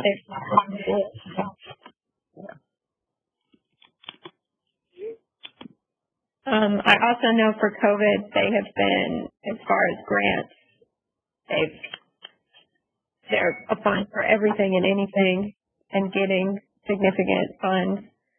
They need them because it's a lot more expensive to do congregate housing, but they've really been working on that. Yeah, because he said the cost increased from upwards of $250,000 per month. Mm-hmm. And that they quickly they did receive PPP funding, as well as local funding and the task force to raise over $100,000 towards that.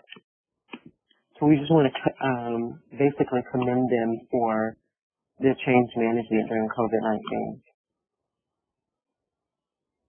And I think, the idea about having congregate housing was just awesome.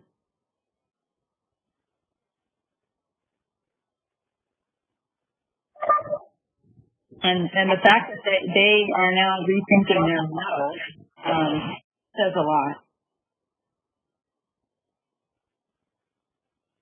So because that gets them into that diversion case management, which is one of the things that we're asking for in their CHSP request. Exactly, yeah.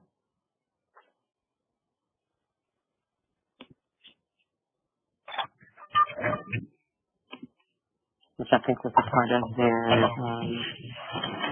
program.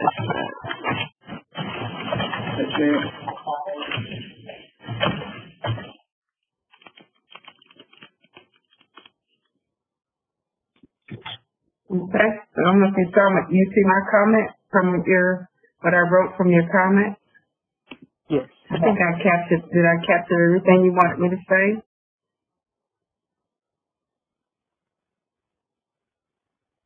Yep. That's good. Okay. All right. Everybody good? Yeah. Okay.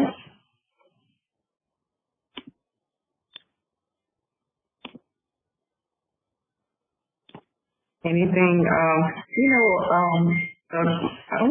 that, Melanie, is that you or Nicole that's actually looking at each of the agencies' award letters from last year? I noticed one of you were referencing award letters from last year. So I don't know if there's anything for CSD that you want to carry over regarding the agency overall capacity. I could save us time if you guys agree with some of the same comments from last year.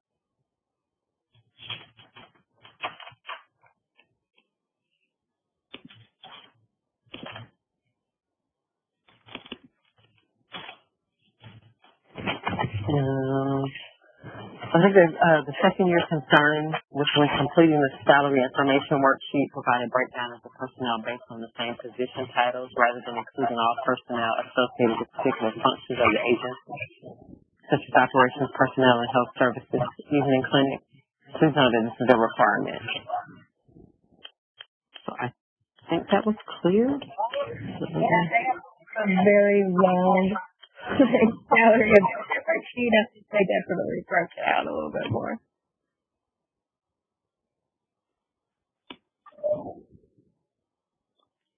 So the emergency services. Tell them another password is in the team. Okay.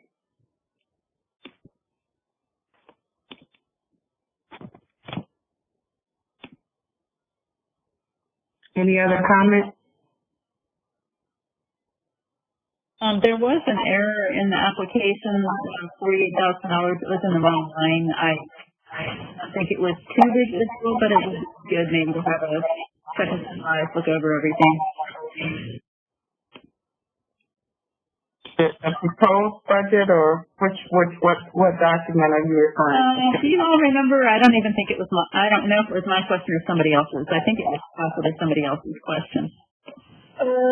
It wasn't my question, but I remember it being asked. I think it was something about It's under fundraising. yeah, like there being $84,000 in dues under 60. Melanie, was that this question? I just put it in the wrong one. It was supposed to be in fundraising. The Melanie question. And I was, so something, it was fundraising, Melanie? It was meant to be in fundraising. They just put it one line lower under membership fees. It was a pure typo. Gotcha. That was current budget or proposed? Proposed.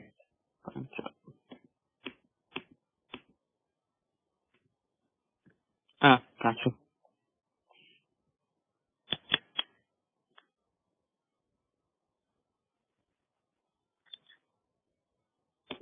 I'm not seeing it. Maybe it must be me. You said 48,000 on the proposed budget? 84,000. 84,000. That was okay. You want me to point that out in the award letter? I don't think you need to. They admitted it was a typo. I don't think. Okay. Anything else it could be positive comments too. So when we're talking about last year, we're not just saying what was wrong, but what was right about the program that you saw that you would want to achieve this year. Well, Excellent. Both grant writing efforts and, collaboration with the local community, they do a really good job of that.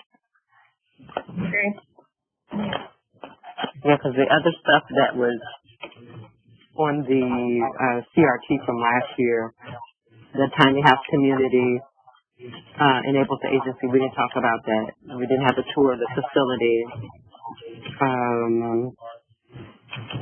The program still offers address essential community needs. We didn't talk about the day program. You can use the number 5 comment from last time, and it was an expertly written application. I mean, it was. Yes. Number 5 was dealing with the collaborative partnership. No, number 5 was a well-written application. Oh, okay. Number 5. Okay.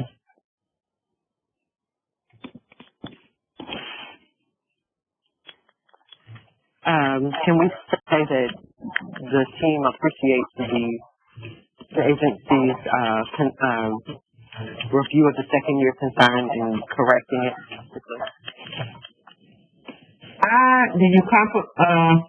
Do you compliment someone for doing what they're supposed to do? No. I don't. Okay.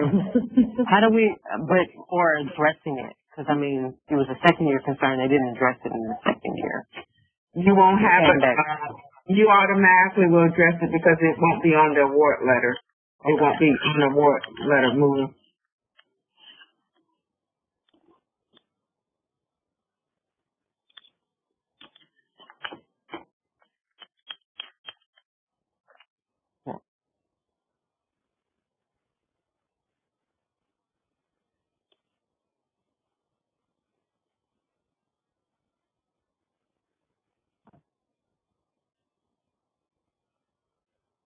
I don't have anything else, just in terms of the award letter.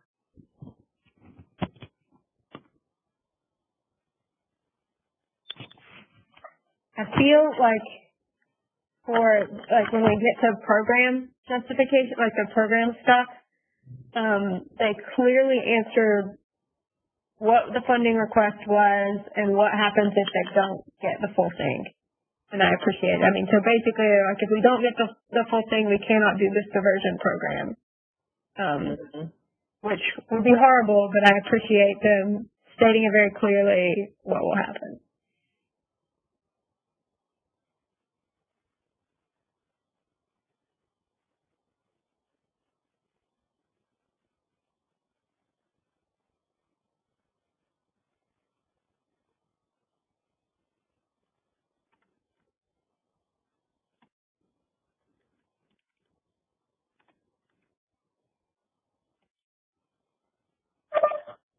Okay.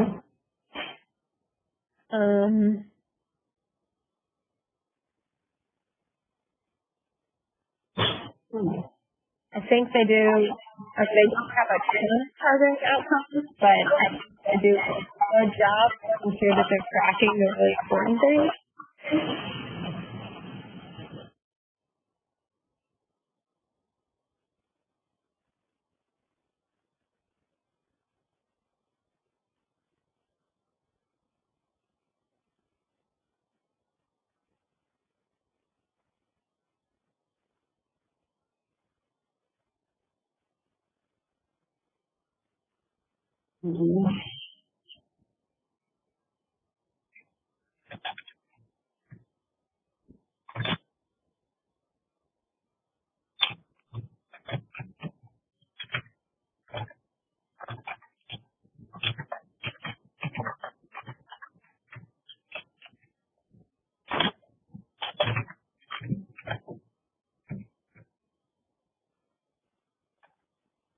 I wonder, and since they're asking for additional money, let's look at the framework and see if there's another outcome that they've added specific to the, what was that? You said diversion component of the program?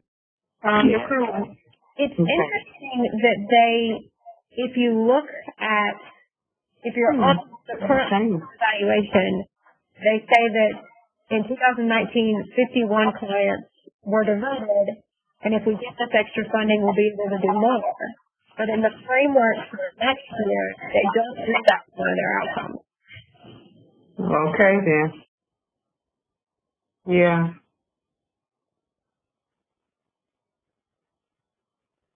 But I think their justification for wanting this diversion program case manager is because they did lay off about 5 case managers, which has increased the load on their current staff that's left. So they're operating from a deficit. But it is true that it would be nice for long term to see the outcome. If they get the diversion specialist, what is the outcome for? Nicole, what did they say that the diversion specialist would do? What's the role of that function? To keep people from coming, essentially. So when someone comes in the door, they talk to them. This person's job would be to provide really quick case management, I guess, at the beginning, and say, what other supports do you have? What might we be able to do quickly for you to go somewhere else? So it says in 2019, 51 clients were diverted from the center. So their goal there is to not have to pay the extra fees for housing someone long term because they're able to quickly identify another solution. And they talk a lot about how this is the best practice and other agencies are doing it and the successes they've had. So I do feel like they really justify why that's important. It's just the very last framework piece. They could add it there if you all want. Okay, let me ask you, because it's the one that is short term. That's why I asked you what the function was, because in the short term one, it is saying that clients will access housing and support services information, etc., to end or prevent homelessness. That's the goal. That's the outcome for short term in the measurement framework. Do you think that would be applicable? I think maybe my thing is, because isn't that the same outcome from the past? That's what I was wondering. It's so hard when you're looking at, I'm looking at, let's see if that's the same one from the current. No, it's not exactly, you're right, it's not the same. They say short term from last time that they'll be given the assessment. Yeah, so I think that they did modify it accordingly. Okay. That's what I think they've actually changed them. Yeah, they've significantly changed the measurement framework. So we probably need to state that. So they kind of look at the difference now, because even with intermediate, the outcome data collection table was dealing more about we're providing services to a few thousand people, and then some of them were getting homeless homes, but now their goals are much more higher. 350 of 500 clients will receive housing-specific case management and move out of emergency shelter into stable housing. That's a lofty goal. I guess they actually have created the goal already because of COVID, huh? I mean, that's kind of crazy. They're already out there. I kind of would like to see them do a little bit of both. Like, I like all the new frameworks that they put in, but I still want to know, like, how many clients are given the assessment. Okay. How many hours of case management are they providing? Yeah. I'd still like to know some of that basic stuff, but it is commendable that they're putting towards their framework some more high-level tracking. Interesting. Do you want me to say anything like that? Because I guess that also speaks to when you have that information in a data collection table, it does demonstrate how many case managers you need. It does substantiate those positions in a way, doesn't it? And that's what you're saying too. Do you want me to add anything applicable to that? While these are great, maybe also consider some of those other short-term. So that is good information when people try to go after grant money to show the level of intensity of demand of services. I think we should. Okay. Everybody in agreement with that, because I think that would make it more robust. But let me ask you this: do we then need to go back and kind of walk back our comment about the application being well written, or does that not take away from it? This is something I'm throwing back out.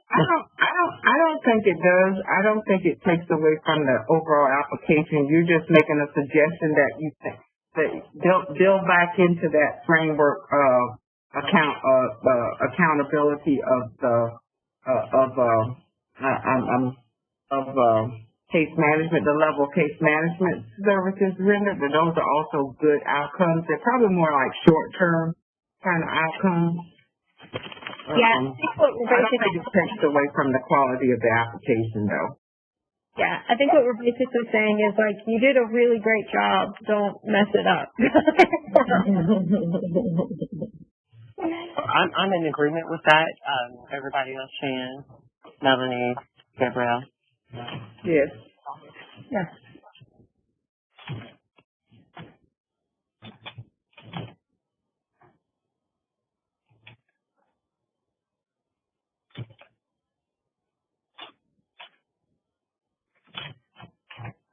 I'm just doing a time check. We're at 11:30, so we're about 30 minutes out from lunch. And how many more we have? We have we've done Second Harvest, we've done ECHO, and Good News Outreach. We're finishing up on CESC. We only have American Red Cross, Big Ben Homeless Coalition. We haven't done Good News Outreach, have we? No, I'm sorry. Okay, I was like, I'm trying. Okay, so we have done CESC, ECHO, and Second Harvest. We still have Red Cross, Good News, Big Ben Homeless Coalition, Salvation Army, Unhoused Humanity.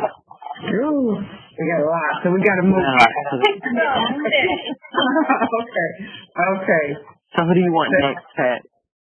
We've done the case management program, and we have to do the What's the other program? 24 hours. 24 hours. Yes, 24 hours.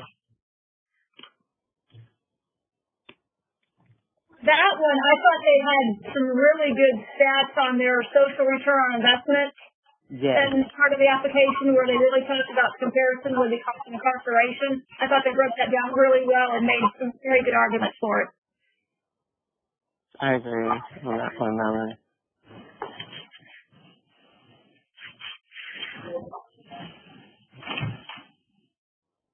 Anybody else have anything else for this program? We've got to look at their outcome data collection table and well, even with case management, we didn't do that. We need to look at we can do it at one time, but we've got to look at outcome data collection table. Did they clearly demonstrate the need for the program? Just those basics. Yes. Those two. They provided local data that clearly.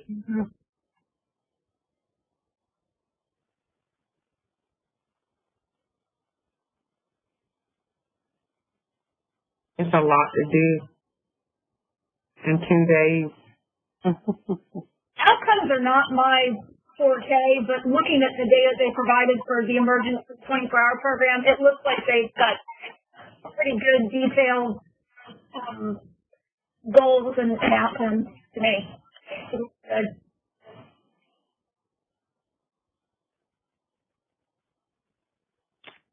Yes, the short term is providing them with those emergency shelters and basic needs, and then providing them with meals. Then trying to fast track them, intermediate was trying to fast track them into permanent housing. And then their long term was to connect them with case management.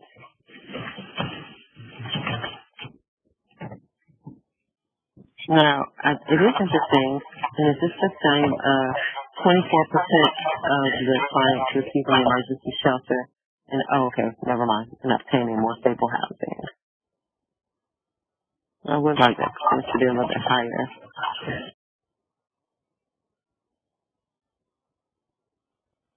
The local community is a lack of affordable housing. Mm-hmm. Yeah. It's hard to move people out of shelters because they still get those low wage paying jobs, and maybe it's going to change obviously because with the students not being here, the students were driving up the rental cost of housing. So they're coming back. Yeah, but not like the force that they were before. But that's one of the biggest challenges in homelessness. Well, I mean, outside of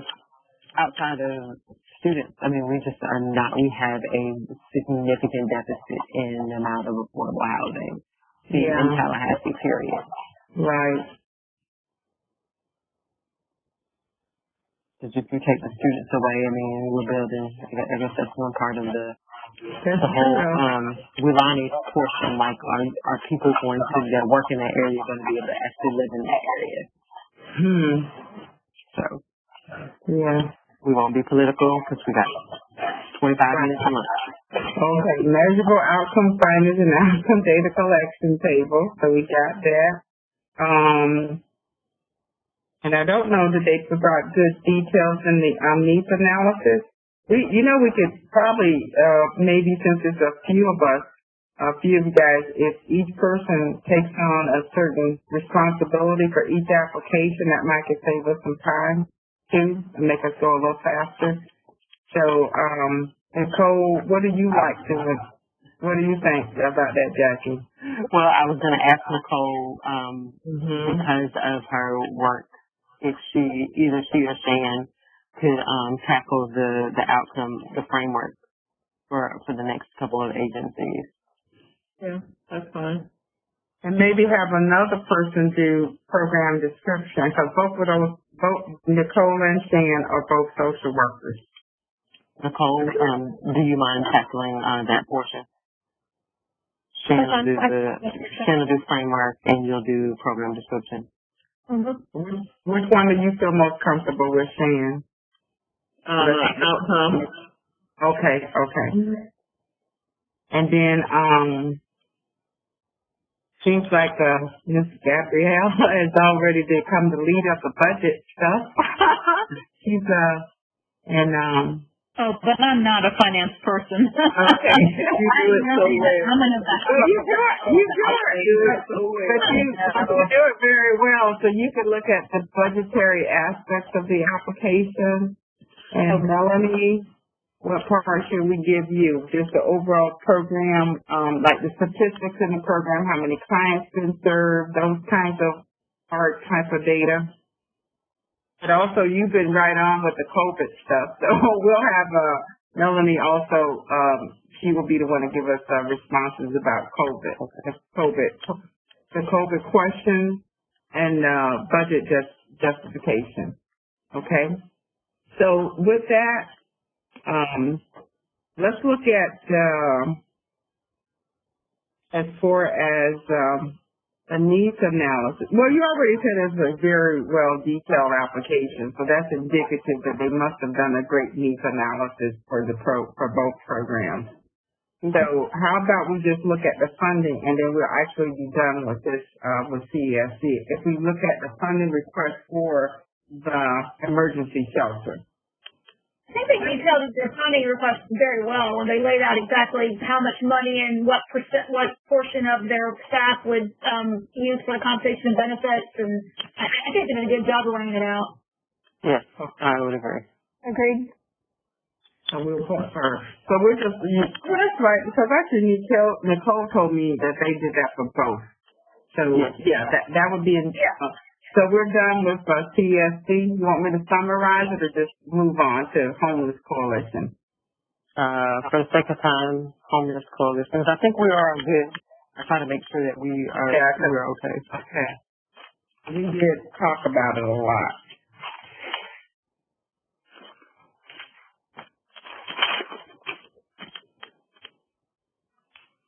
This is Sylvia and her long-windedness.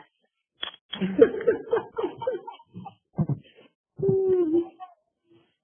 don't know what to say. Stop talking, lady. As a lawyer. Even though I had to note the impact of COVID, because she did make a point of telling that, laid it out pretty clearly, that it had added about $10,000 to their monthly expenses, and that they had to significantly reduce admissions because they couldn't accommodate people in the proper manner. Right. So added about $10,000 to monthly expenses. Oh. That'd be enough to shut down my household. Shut down a lot of households. It had to reduce admission. Yes. Mm-hmm. It'll be in my household. Yeah, I'm coming to y'all for housing.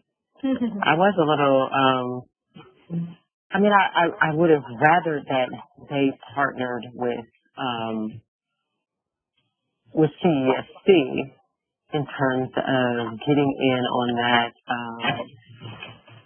I know there are two different type programs, but I just felt like they didn't partner. They didn't utilize the COVID as well as CESC did. I know we're not supposed to compare, but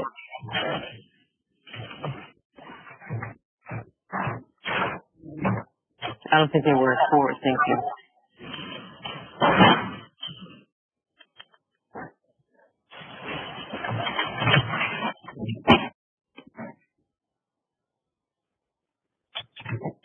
We're still going to have a discussion in the beginning about this kind of small things before we get into the nitty gritty. Yeah, that's the agency stuff. If you have some things, go ahead.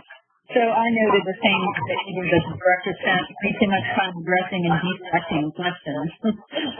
But then I also wrote down the award letter, considering this is responsibility for the board, including maintaining oversight committees of the bylaws.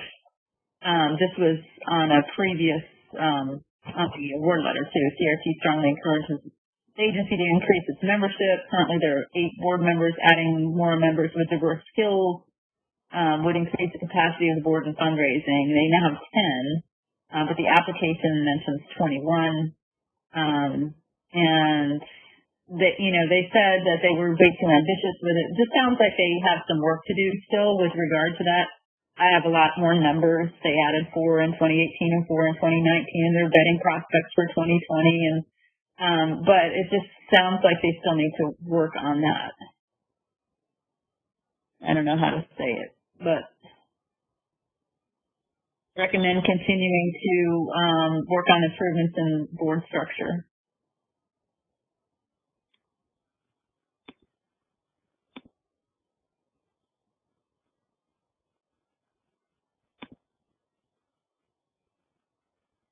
That's good.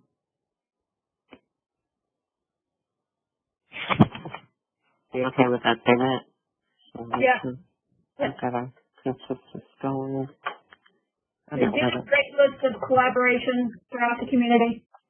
Yeah, they do.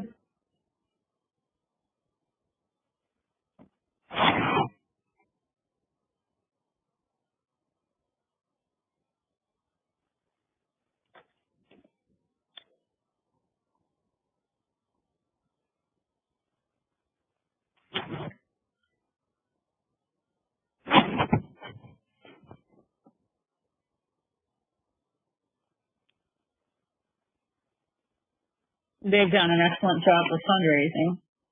Yes. I'm checking out I'm looking at budget now. social board letters.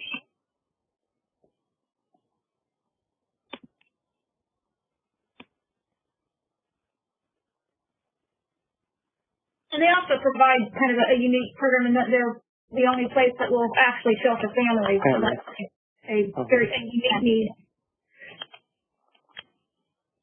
I guess one of the things I didn't like that the managers, the finance guy said, you know, when we had they sacrificed maintenance of key equipment to me. And I know it was the budget stuff, but it was like, well, we couldn't service the air conditioning. We couldn't do some, I was worried about that considering COVID. That was one of the questions that we asked about the repairing of the facility, because that was in the last one, about having that community work day. Because I remember the site visit, we were not happy at how just old and Run down. And yeah, and I don't want to use the word unclean, but it was run down. That's the word I'll use. And Jackie, just to kind of add a little backdrop for them on a programmatic side. So, they operate over their capacity quite often. So they have been, because the demand for families needing emergency housing, they have been housing folks like in their kitchen. So they were over capacity for quite some time, to the point that the fire marshal almost shut them down for being over capacity, because that demand is so great. So I think, when you think about it in that context, that they have this high demand and you still got to feed, these families, as well as provide, basic case management services. That takes away from your budget. Do I fix their air condition, or do I provide basic needs for, this surplus of family that is not included in their original budget? Gotcha, I appreciate it. I mean, I've come and did meals there, so I appreciate it. It's just I don't know. That speaks to, we got to get that board in there doing some stuff.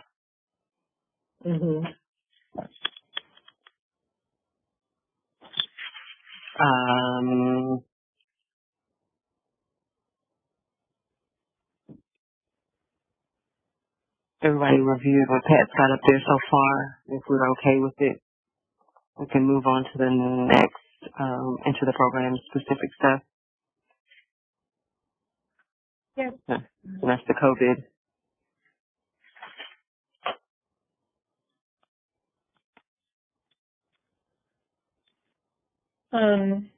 For my section, the description is great.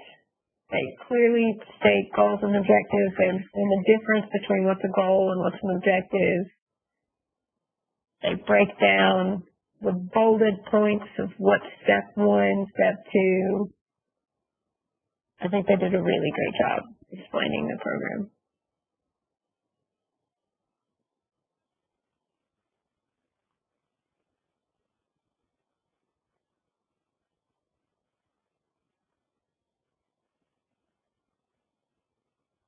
I'm looking. Hold on.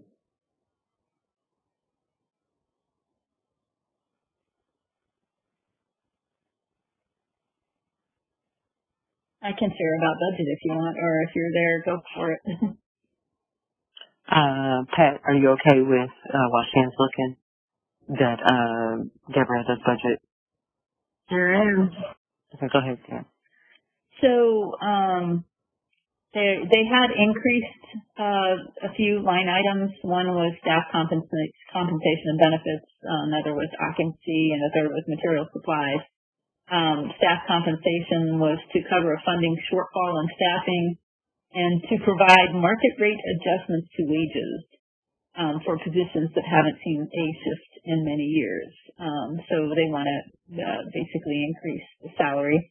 In occupancy, they were asking to increase by $3,871. And the first one, by the way, was $37,670 was the increase. The second one for occupancy was to cover internet and phone, and they weren't previously covered by any grant source. So, and the final one, and part of that is resident internet Wi-Fi. And the final one had to do with materials and supplies, a $4,000 increase to cover the cost of folks' printer, copier, lease, and service. And it also was previously not covered by any grant source. Did I look through, I'm so happy you said that about the, that was in my highlight when, they were saying to upgrade those salaries that hadn't been upgraded. Yeah. But I noticed most of the executive director was getting a $72.50 increase and then almost another increase. Mm-hmm. And to me, I don't know, I found that a little, there were a couple of increases that I would have not done to get that $950 a little bit higher, if that makes sense. I also thought the jump in the ED salary was a little odd considering everything else. Yeah, I mean, I'm good with staff salaries and, the frontline workers. Not to say that, EDs don't do a lot, but to help get staff above poverty level incomes makes sense to me. But I'm not really for giving ED that big of an increase in a year when we are financially very challenged. And so. I just think they did a good job in their funding in the funding request section that they did detail exactly what their priorities were for if they didn't get the funding. So the fact that they ranked their priorities was helpful.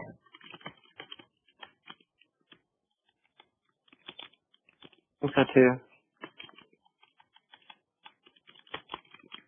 I mean, I don't know how to say it, but for me, it was really glaring at me, where is it?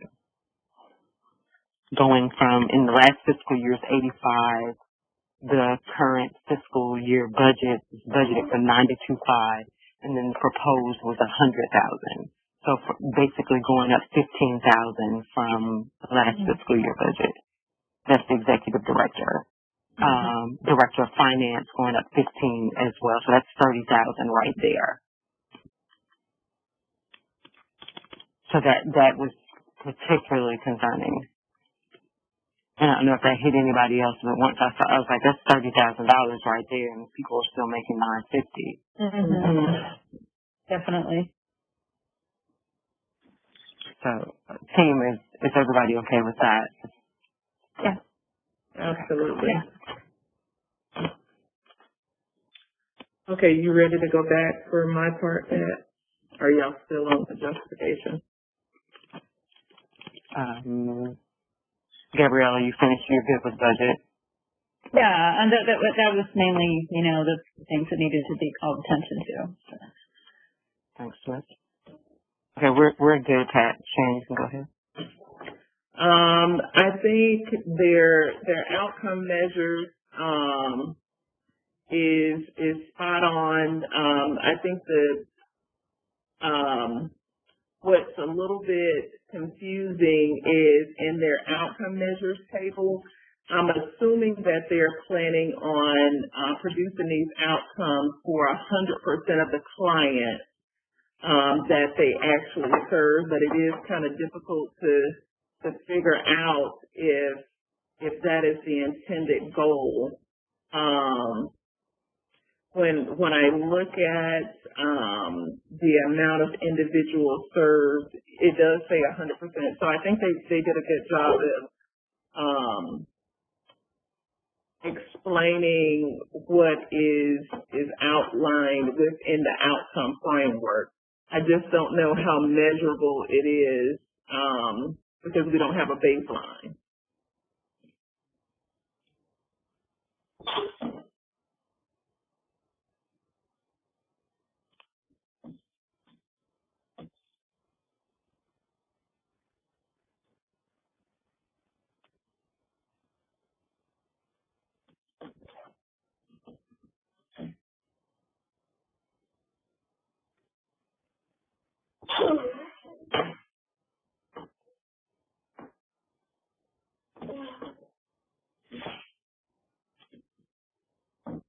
And I think she did a really good job to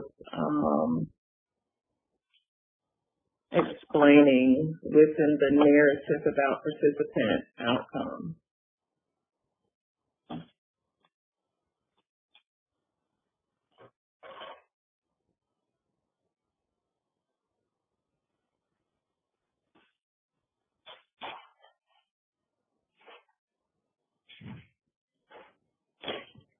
So when I was talking about goals and objectives and how great they were, and then with the objectives, they had a ton of them, and they're not necessarily reporting on them for this year, but they do have them listed in the framework as things that they plan on reporting in the future.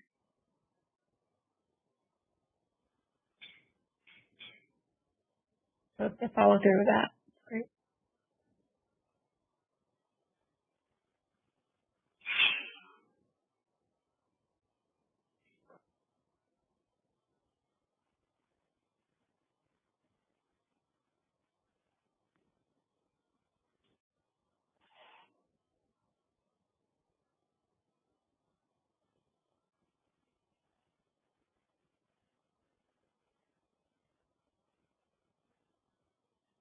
And were you talking? No. Oh. My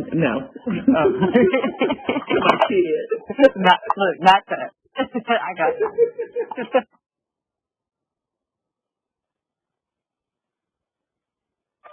So I put here extensive outcomes included in the proposed measurement framework. You want me to summarize what you said? Almost in time for a wrap up for lunch, okay? Continue efforts to build the structure and capacity of the board of directors, excellent utilization of collaborative partners, excellent fundraising and grant writing results. The program provides an important service by sheltering families. Concerned that the agency noted that it sacrifices repairing of the facility in lieu of other budget concerns. This is a particular concern because of the basically I'm gonna reference the CRT concerns last year and basically and it may be it gets an attention of somebody, maybe for some additional resources to help them out. As far as the program description, detailed and thorough. They clearly demonstrated what types of services are being provided to the family. They provided meaningful, measurable outcome indicators, and I already said extensive outcomes. I'm going to talk about the more than that, but extensive outcomes reported in the measurement framework. As far as COVID-19, they noted that they added $10,000 monthly expenses in responding to that, and she did provide extensive details, including how they are integrating CDC recommended safety features in reference to how they provide services in response to the COVID-19, justification for CHFC funding, just in summary, but considering the current economy, the increase in salary for the executive director and director of finance is concerning. Did you want me to say something about however you do agree with, however, I don't know if you want me to leave it like that, or did you want to say about the direct line staff? Did you want to make a comment about the direct line staff salary? I would say something about that. Yeah, I think that's important because that is below what they should be paying them. They really should be focusing on the, bringing up low salaries instead of patting while it's at the top. Yeah, especially since we're foregoing, after Pat read that, it's like, that's $30,000. Y'all know what I could do with $30,000 in terms of, so, yeah, please say something about this as well. So I just added that comment. Air conditioner for $30,000.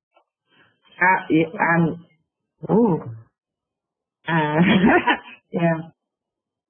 Sometimes you wish you were in person. However, and then I just added a comment, however, it is important to increase salaries for frontline staff. This speaks to retention and just, they have a high turnover rate. Here you go. Aren't having to utilize basic services, food banks and all that stuff. Exactly.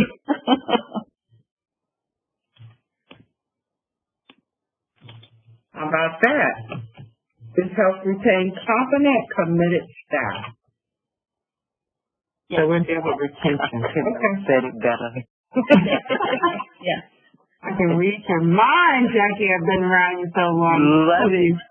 All of you guys, actually. Oh, boy. So since it's the one till Madam Chairperson, you want to yes, let's adjourn us for lunch. And remember, do not shut down your systems, please. Just mute yourself and don't forget to mute and camera. Someone forgot to do that yesterday. They were all on my camera. Everything they were doing for their lunch break. Hopefully it was G-rated. You know what's that? I removed myself, so I would not see anything, possibly see anything I didn't want to see. Did you hear me? I have to be in a Zoom meeting during this lunch break. Oh, wow. I am so over being online. So, oh, my God. I know. Oh, I'm sorry for you. Oh, no. Thank you. Okay. Okay, now, See you back at 1.